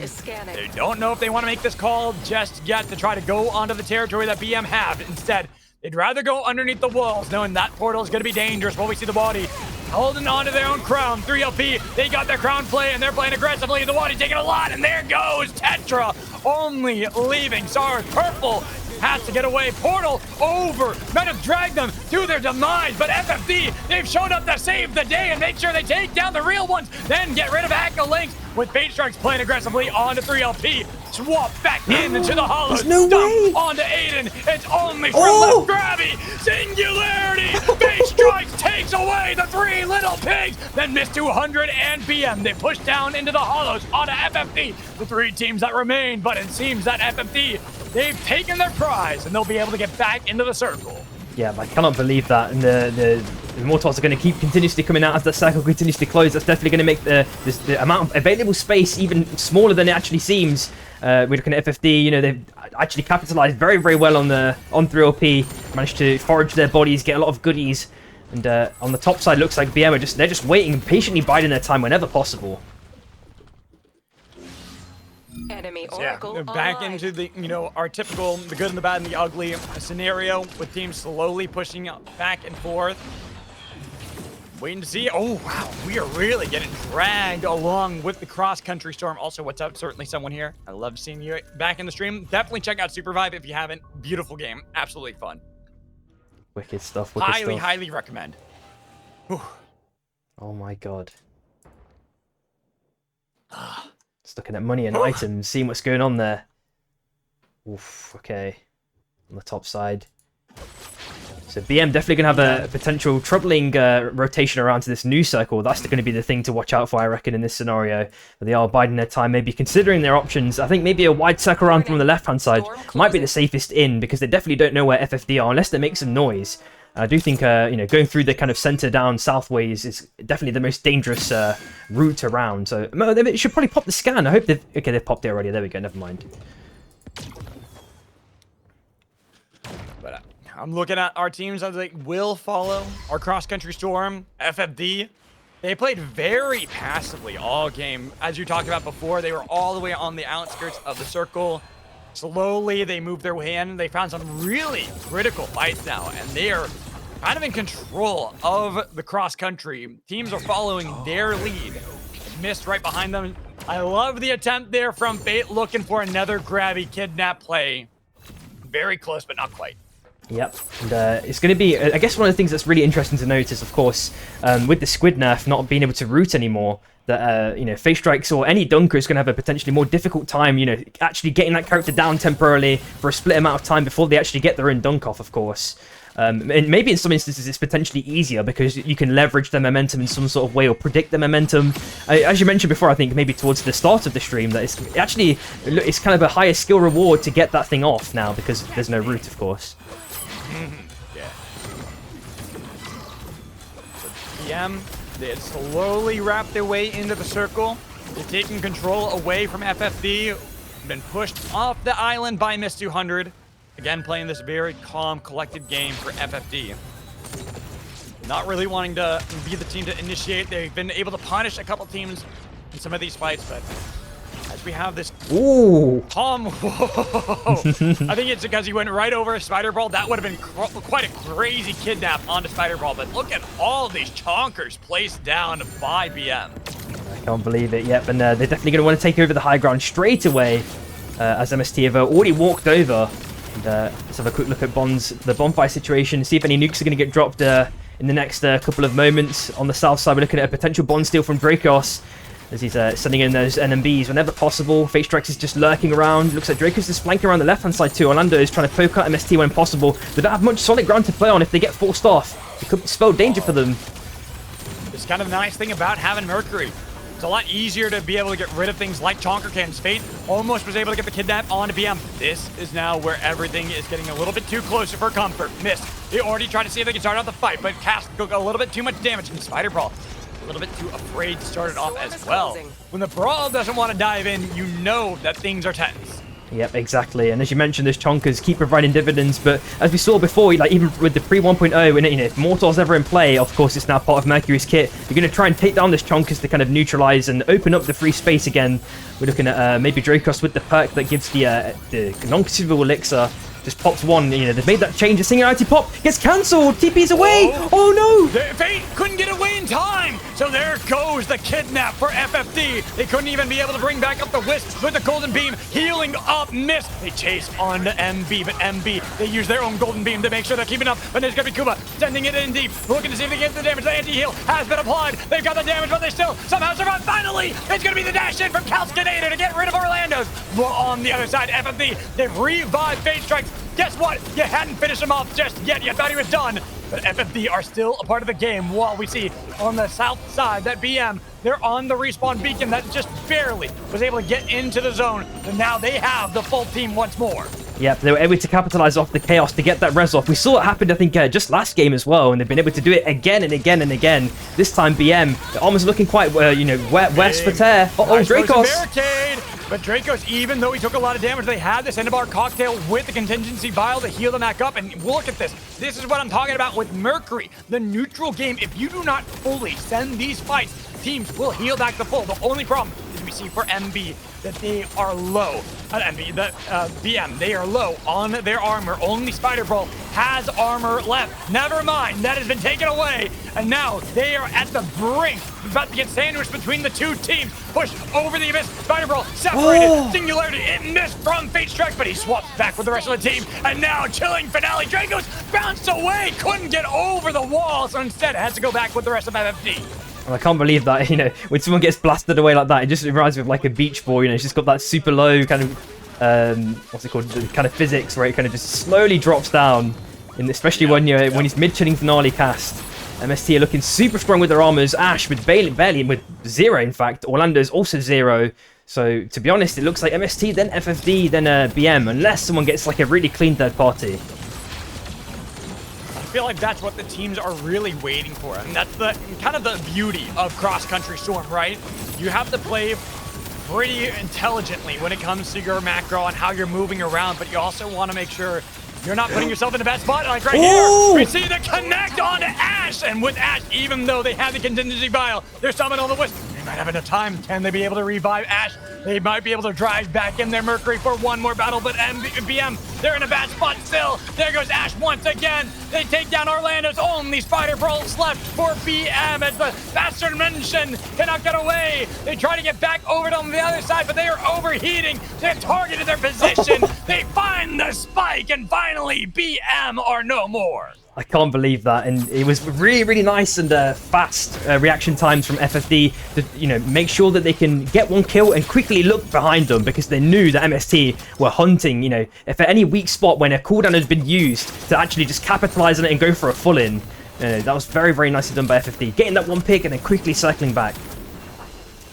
Now they are still following the circle first, while Mist are trailing slowly behind them. But Mist, they've got their armor, they've got themselves a jet, and they've gotten themselves on top. Oh, the pickup! With a great grab into the golden beam, then the chilling finale, but they escape from the singularity. They try to apply the anti-heal by Fate, make sure they take down Cass, and they're looking for a miss. That is gonna be Fate taken down by Koskinator instead. 1-for-1, another fan play as they dive back onto the track, slicing through FFD, but Fuzu tries to heal back up. Dracos tries to get back onto land. They have to put up a barricade in order to escape. They're being cautious with how they position. They've got broken armor on Fuzu. They've got the overheat shield, and now Fuzu's gone. Draco's in the storm. Miss will pick up game 5.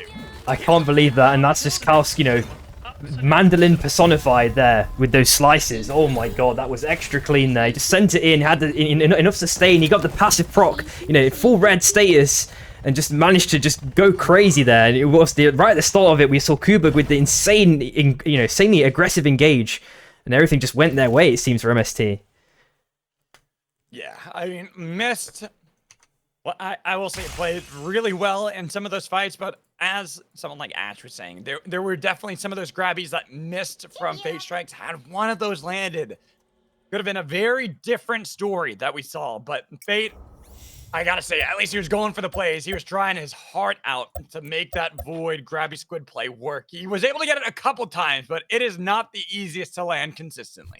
Yep, and of course, for the last game, you had to put it in. It's going to be Bullet Trains game 6. It's going to be Bullet Trains. Oh, yeah. So how many deaths are we expecting? We need like some we need some guesses here from you, Magical. How many people do you think are going to die to the train for this last game? I feel like it's been getting crazier and crazier.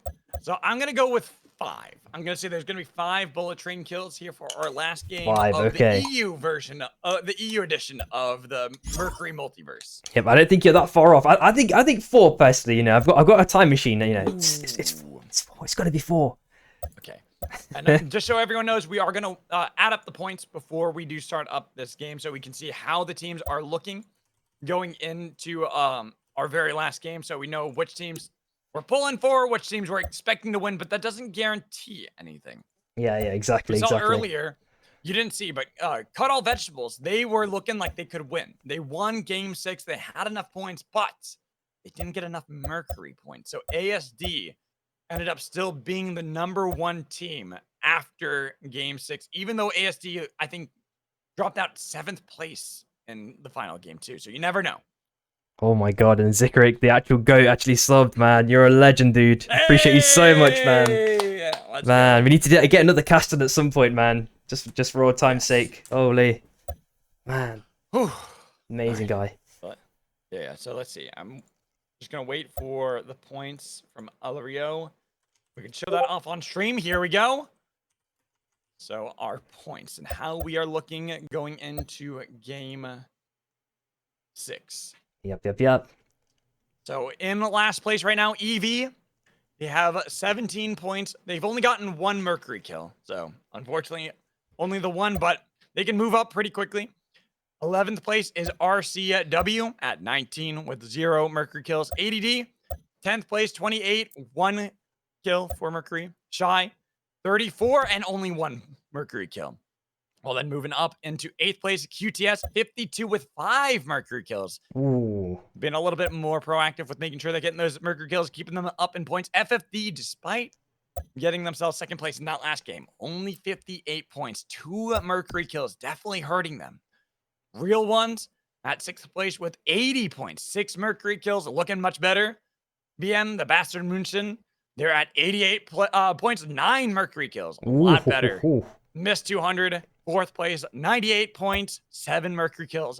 3 Little Pigs. They are getting propelled up into the top standings purely based off their Mercury kills. 105 points. What? 18 Mercury kills. Oh my god. They understand the assignment. Yeah. Then in 2nd place, Stormbreakers, 116, 8 Mercury kills. They have 2 wins. Keep that in mind. 2 wins, yet only the 8. So not that much further ahead than 3LP. While TSM still holds on to first place, but not quite that lead they had going into the second half. They're at 120 with 9 Mercury kills. Oh my god, that's insanity. So, you know, we're seeing maybe a sort of a diversification in strategies potentially. You know, of course, there's that kill point multiplier. It's 3 points, I believe, per Mercury kill, if I'm not mistaken. Yes, So, that, you know, that does... you know, if people have that kind of a specific kind of kill strategy, like you said with 3OP, they've managed to capitalize on it and get a, you know, relatively good position, all things considered. You know, without, yeah, they've not even won so far. So, you know, so between the top 3 teams, what's the point difference then? So if we're looking at our top teams, so TSM, they have 120. Yeah. SB are behind them 4 points at 116, and then behind SB, 11 points removed is 3LP with 105, and then 7 points removed from 3LP is missed at 98. So there is potential for any of these 4 teams to win. Even BM, if we see TSM, SB, 3LP, and Mist have early exits going into this final game, there's a potential they win. Yeah, exactly. Alrighty, I think we are pretty much ready then, if you are good to go.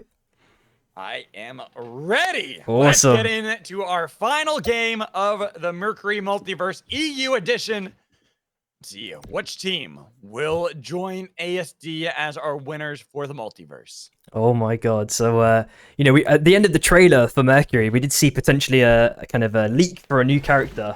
You know, I don't know if you've been theorizing, you know, what that character could be or what it could do.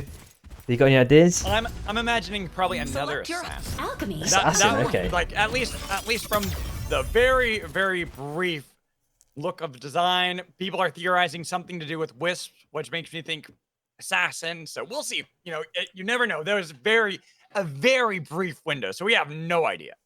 And I think that's a really good point as well. Like, in terms of the interaction with Wisps, we only really have Illuna, if I'm not mistaken, that has some sort of kind of interaction with Wisps. So I'm wondering with the new characters that they're potentially developing, you know, are there going to be more interesting interactions? Let's say, you know, a character could kind of maybe bottle up a Wisp and then use it as a currency or something weird, you know, like a Firefly or something. I'm imagining. I don't know. Mm-hmm. There's so much they could do. Eva does have something with Wisp too. Very true. Reduction. Very true. There is something at least, but not quite like, you know, picking up the Wisp, that kind of thing. Yeah, exactly. Only really Illuna has like the big interaction with them. But here we go, Game 6 and Revel. We did show the points on stream. So right now TSM are in first place with 120, SB second place 116, and then 3 Little Pigs in third place at 105. Not gonna go through all the points because I want to get into this game as we see another conical shaped drop. This time going from Chaos Stops, Emotech all the way down again to the grind though. Interesting stuff. And Dawn Caps, of course, we're seeing 4 teams potentially dropping. I'm not sure if there's a day one or something along those lines, or at least these 2 teams. Dawn Caps Shy. got gold. Yep. Yeah, so I'm imagining there's gotta be also another camp that's nearby too. But here we go. Shy, EV, early fight. That was a nice flame shield initially from Levi, but Hachi on Jewel for game 6. Ooh. Getting double surge, taking down Wood, then Levi, the next one, ground down by the Shy. As it is Mr. IC left alone to try to escape, backblast away, but Hachi in pursuit. EV, it is our last game, and they might get eliminated very quickly by the Shy, but another backblast from Mr. IC has given him a lot of distance. Yeah, hopefully he's going to be able to make it out of this one. I'm sure that Shy are going to continue this chase endlessly because they want to at least beeline at least to the armors, in fact. But maybe if they're caught in the Sun of Ice, they might just leave it and then maybe focus on armors or just focus on farm. It looks like FFD have already got the armors though, so that's not going to be you know, favourable for any team to go up to the north side anymore. At the same time, we're looking on the train tracks potentially. 3OP, SB. Fight between these 2 teams. Our 2 teams vying for a top spot with TSM. Cookies is already low, but he'll heal back up. The help of that minion, then putting down the rock wave. They pummel damage on Aiden, who has to get into the anomaly to try to get away. Does seem the 3LP should be able to do so. Oh no! Despite a lot of damage. No! Kekko slams the back line. Shroom put down a Vortex Charm, hopping on the tire to get over the wall. But it seems that SB are making the call to look for Shroom, the more tricky one to actually lock down. Yeah, he's definitely one of the most evasive Zephs we have on EU. His movement, even throughout all of the buffs and nerfs that Zeph's had over the years, he's definitely been one of the people to utilize the B hops and all the other various tech movements immaculately on that Zeph. Managed to find a car now. We saw it earlier. Oh, what a rock wave! Cookies! Blocking the retreat there for Shroom, but then propelling him over the wall. He had the Z-axis, man. That's insane. Oh my god. He never falters, man. Storm closing. I was about to say, Shroom had those insane moves earlier today, too. How long did he live in that final circle where he was going around and around and around like a merry-go-round? It's insane to see how good he is on that movement with Zeph. Yeah, I'm pretty sure every what's it called, region has their own Zeph player that has this kind of movement, right? I'm sure there's someone in NA as well. I can't remember the name off the top of my head, but I'm sure I've seen insane movement, across basically every region. At the same time, Phase Strikes, full armored up, trying to get some damage onto Shy. Hachi goes in with the dash, gets a couple of LMB charges onto Phase Strikes, tries to TP away into the mountain, does it at the last second, broken on low HP. Hachi now on low HP himself, 1 HP already down. Yes, has to now jump shit. Yeah, missing that surge when full stacks were built up onto Fate Strikes, I think was the doom for Hachi there. So Shy now in full retreat mode, yes sir.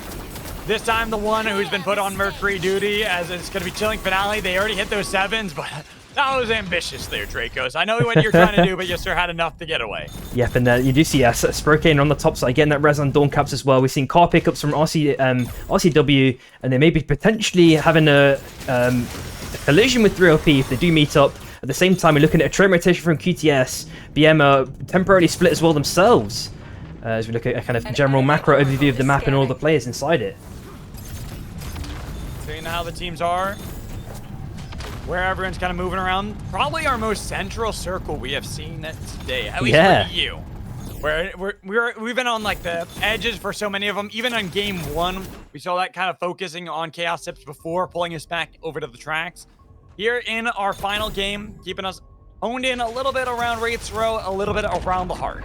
Yeah, and so many teams now converging onto Vane Grove. It's 40 seconds left. It's only for money as well. But how many teams are going to be fighting for this boss? I'm a bit concerned that there's going to be maybe 2 or 3 teams dying potentially after this night finishes. Especially for our final game. Don't want to be the first team eliminated.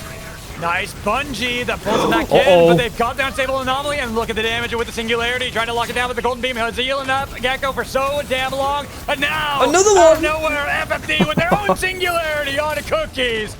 The escape was managed by Gecko, but it was at the cost of Cookies and Tetra.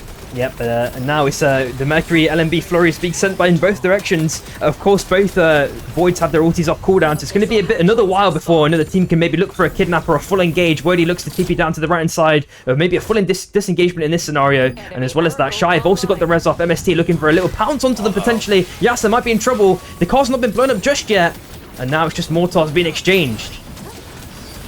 Both sides having pretty weak armor, so going to be an even fight. Just Brocane on the level 2. A lot of damage, broken armor. They see weakness on to Jewel. They've got Hachi. They can look for Yes Sir with the back blast, trying to get away and out of Ion Acres.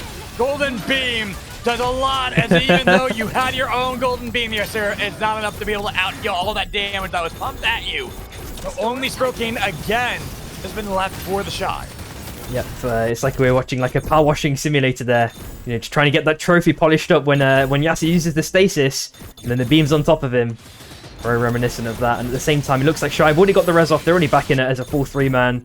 We're looking at OC, of course, last alive. Maybe looking for a hot res or something along those lines on the south side as well. Potentially 2 teams converging here. ADD, the ulti's already popped. Me puts down Golden Beam, blows up the Sky Shark, gets a little bit of damage on Araxa, but they have gotten back. They are escaping. They hop on a new bike. They'll take the jet stream to get away, but escape is not an option here, not in Game 6. They're looking to move up in the standings or see if you can be the #1 team like for SB. If they can beat FFD, it'll be good for them to try to move up and catch up with TSM. They're only 4 points behind them, but we see other fights. Looking at Wood, barely getting away. Putting down the Singularity, but with the water already gone, and they try to swap away, but there's not enough damage, and now BM are out in the south in the Mage Bog, pushing back EV, while the real ones have regrouped with the Waddies. Gonna be the target, low health. Even though their golden beam's been placed down, they have to see if they can chase down the real ones. And we have our first team eliminated. Game 6, RCW are out. Yep, and just north of that, we see Wood is already dead. They're looking for a rest potentially, but TR are just waiting patiently. The Squid there with the play of the stun. Grabby. Does he get a connection? He's going to make it out with the slither MHP, maybe. TP plays as well. And just before that, I'd like to mention, Tier 1, just as Wody died, they got the TP and they actually moved both members into the face of the other team. And then there's a third party which actually allowed them to survive. Very, very lucky. Oh, in the zone as well. They've got Tebby. They've got to make sure that Choipy doesn't come back up. He tried to get back over with the portal, and they are looking to hunt down QTS. ADD got OC15 Courageous over at the tracks. Might have a path to get out of this fight, but it is Bullet Train. It's going to be a little bit too quick for you to be able to hop on, so that's why he hopped on a different mode of transportation. Yep. Oh, and MST and FFD have in their own little fight. Looks like they're going to split ways for the moment, so I'm going to flick down on the bottom right side. It looks like a Cask is taken down, true, if I'm not mistaken. On the north side, looks like there's a narrow escape by Aiden. Oh. Should be stomped. Low health bars. Akalinks couldn't get into the back line and couldn't get enough damage. TSM healed back up the full. They pushed back 3 LP. And over in the heart, the Shy has Brocane fallen. The player that has brought the team back up over and over again is now gone as they put down the Tinder form to make sure that Hachi cannot escape either. SB collecting on these points. Yep, and Yas is circling around now to the heart. Obviously, it's 10 seconds that he's got to wait, and there's so many teams around him. I'm hoping he can get this one off. He's going to have to circle around here numerous times. He's playing underneath the heart as well, taking extra risks. Oh, no, he went a little bit too high. Hopped right into the heart, and their hearts are going to be broken after that one. So the Shy, an early exit for them. We see QTS. They've revived the team and have a far better fight this time around against ADD. Separating both of them, Pointer right in opposite directions. Yep, and Pointer's now looking for his own hot res. He's slowly making his way up, and just below that, EV looks like a massive engagement between them and QTS. Already launched the fight. Levi in the back line with a flame shield, trying to fly the anti-heal, but they've got the Cinnabar Concoction. They've been able to outlast Volcanic Crusher, walking down Choipy, but again, they're keeping themselves healthy, but the Sky Shark about to blow. Neither teams will have blow for blow anymore.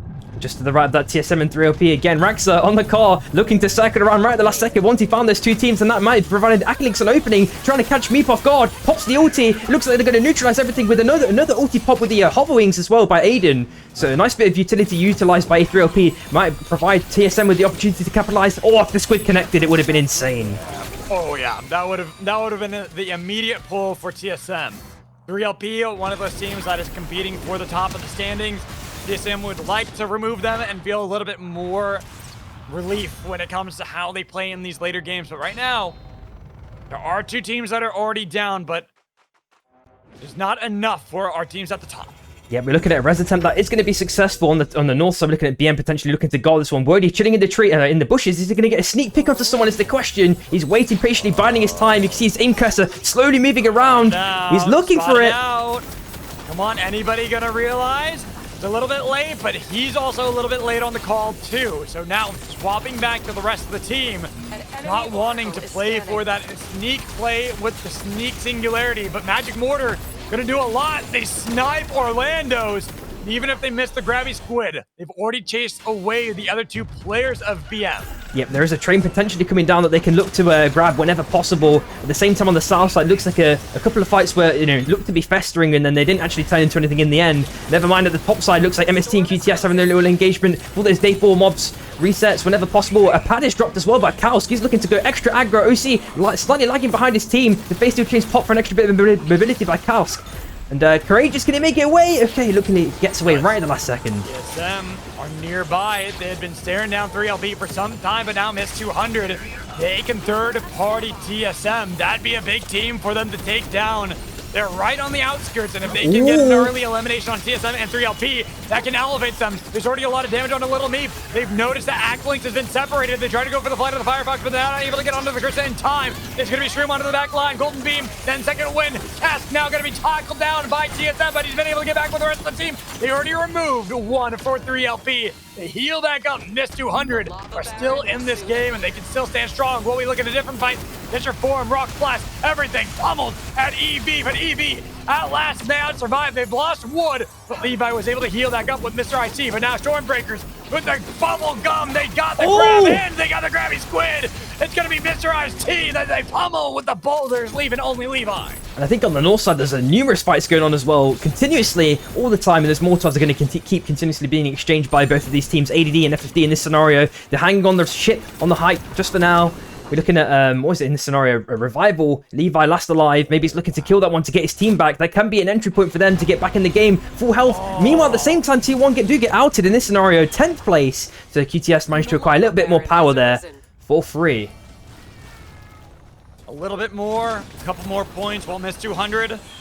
They will slowly retreat out of this one. Looking at the teams that are remaining, 3LP are down to 1 player, but Levi, here's the last one for EV as well. Another team out of the Mercury Multiverse. ADD getting pummeled here by the rocks launched at them by Cookies. Trying to jump pad back to BM, but BM holding onto the track, putting down the golden beam. They've separated ADD and they're looking for Axaz. The first casualty, Mercury down. Fight of the Firefox from Zebi to try to get away, but QTS were already in position to try to chase down the Fox and look to see if they can get anything, but not quite. When we look back at the heart and we see FFD and SB tearing one another down, taking a little bit of damage, Frozen Barricade, and even with Cookies putting down a little bit of suppressive fire from the boulders, they're going to be the team that slowly tries to retreat up north. Yep, we do see a crown pick up by Aiden right at the last second as well. If I'm not mistaken, they are in contention to potentially win this if they get enough points, etc. And kills, of course, with the Mercury 3 points per kill on Mercury. We're looking at Sebi as well, trying to juggle as much as possible. He managed to mantle right at the end there when he was in combustion state in the gliders, and I might be in combustion state again. Okay, he's managed to find some solid ground right at the last second.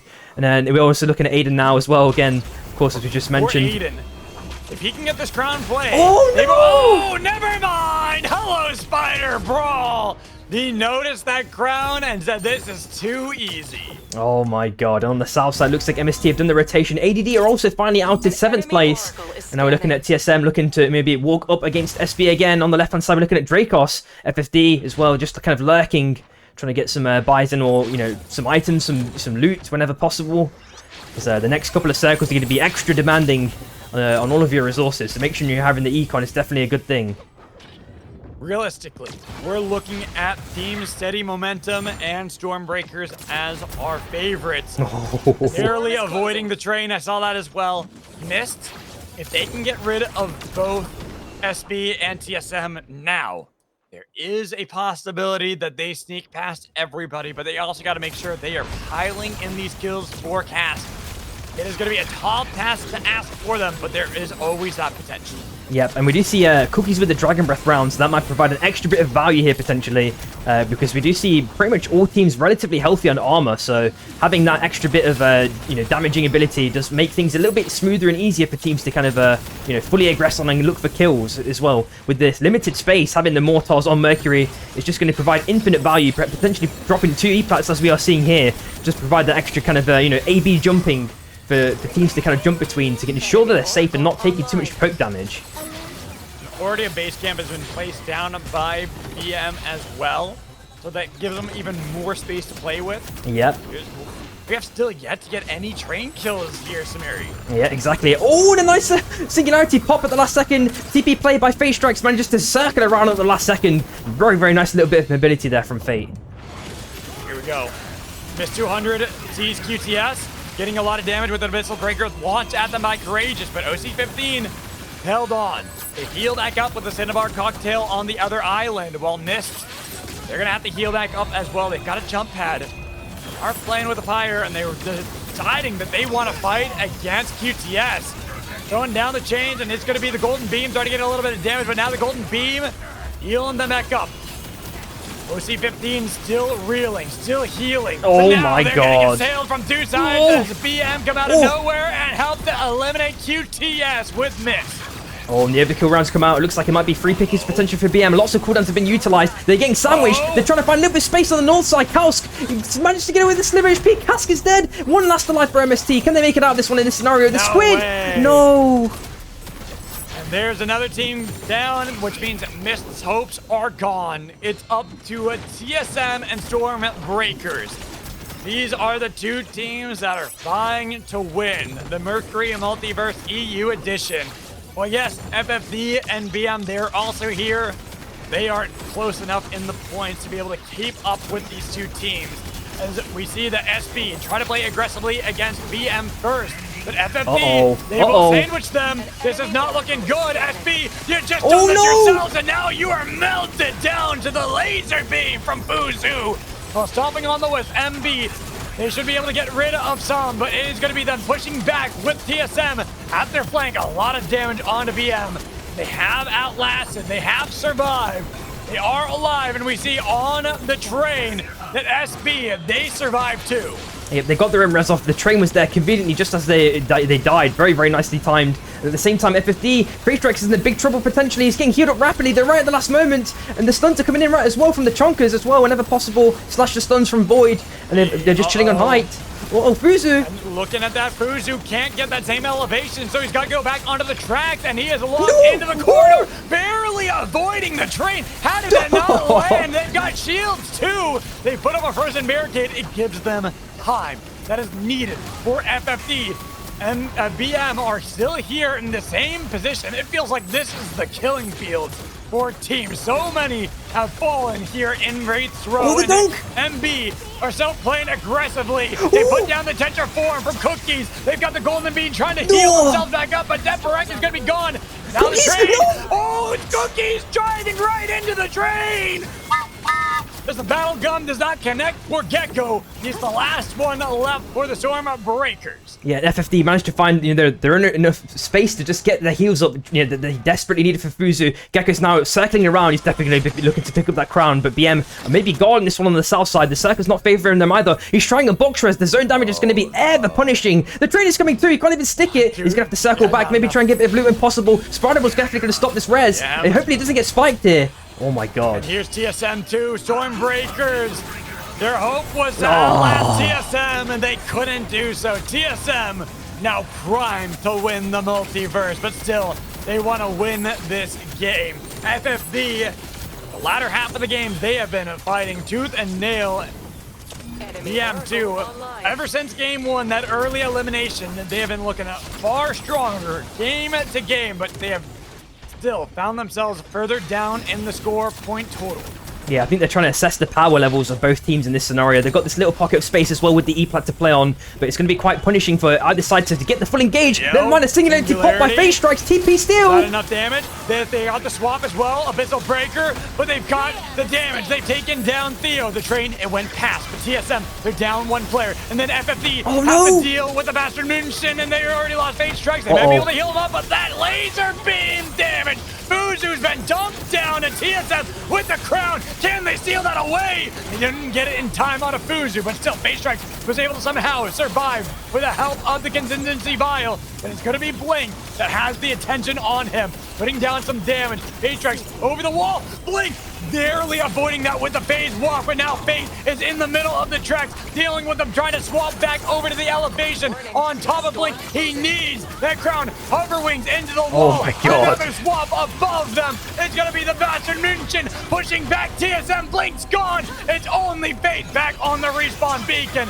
But BM oh my god. win our final game of the multiverse. I gotta say, Face Strike's movement there to just evade all the damage incoming persistently. It's about 3 or 4 times he's done it. Every game it's been 3 or 4 times he's managed to evade, get a second place. You just, oh my god, it's just cinema to watch. And Blink as well with that predictive movement. I think he saw the train coming, had the shift ready. I thought I was gonna get baited there and see Blink die, but no, he had the shift ready. He was baiting us. He did.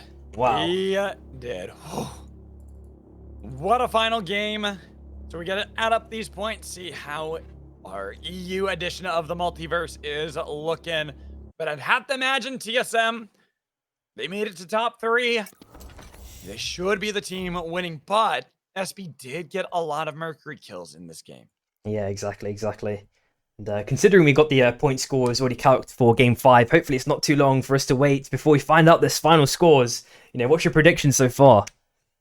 Like I said, I'm thinking TSM should take it. Yeah. They should be the team to win, but there is the possibility that SB sneak past them because the Mercury points, 3 points for each Mercury kill. could somehow squeeze them past. They were only 4 points behind TSM going into this final game. Oh my god, insanity. I love those small circles as well. Of course, with bullet trains, it's going to converge onto those train tracks.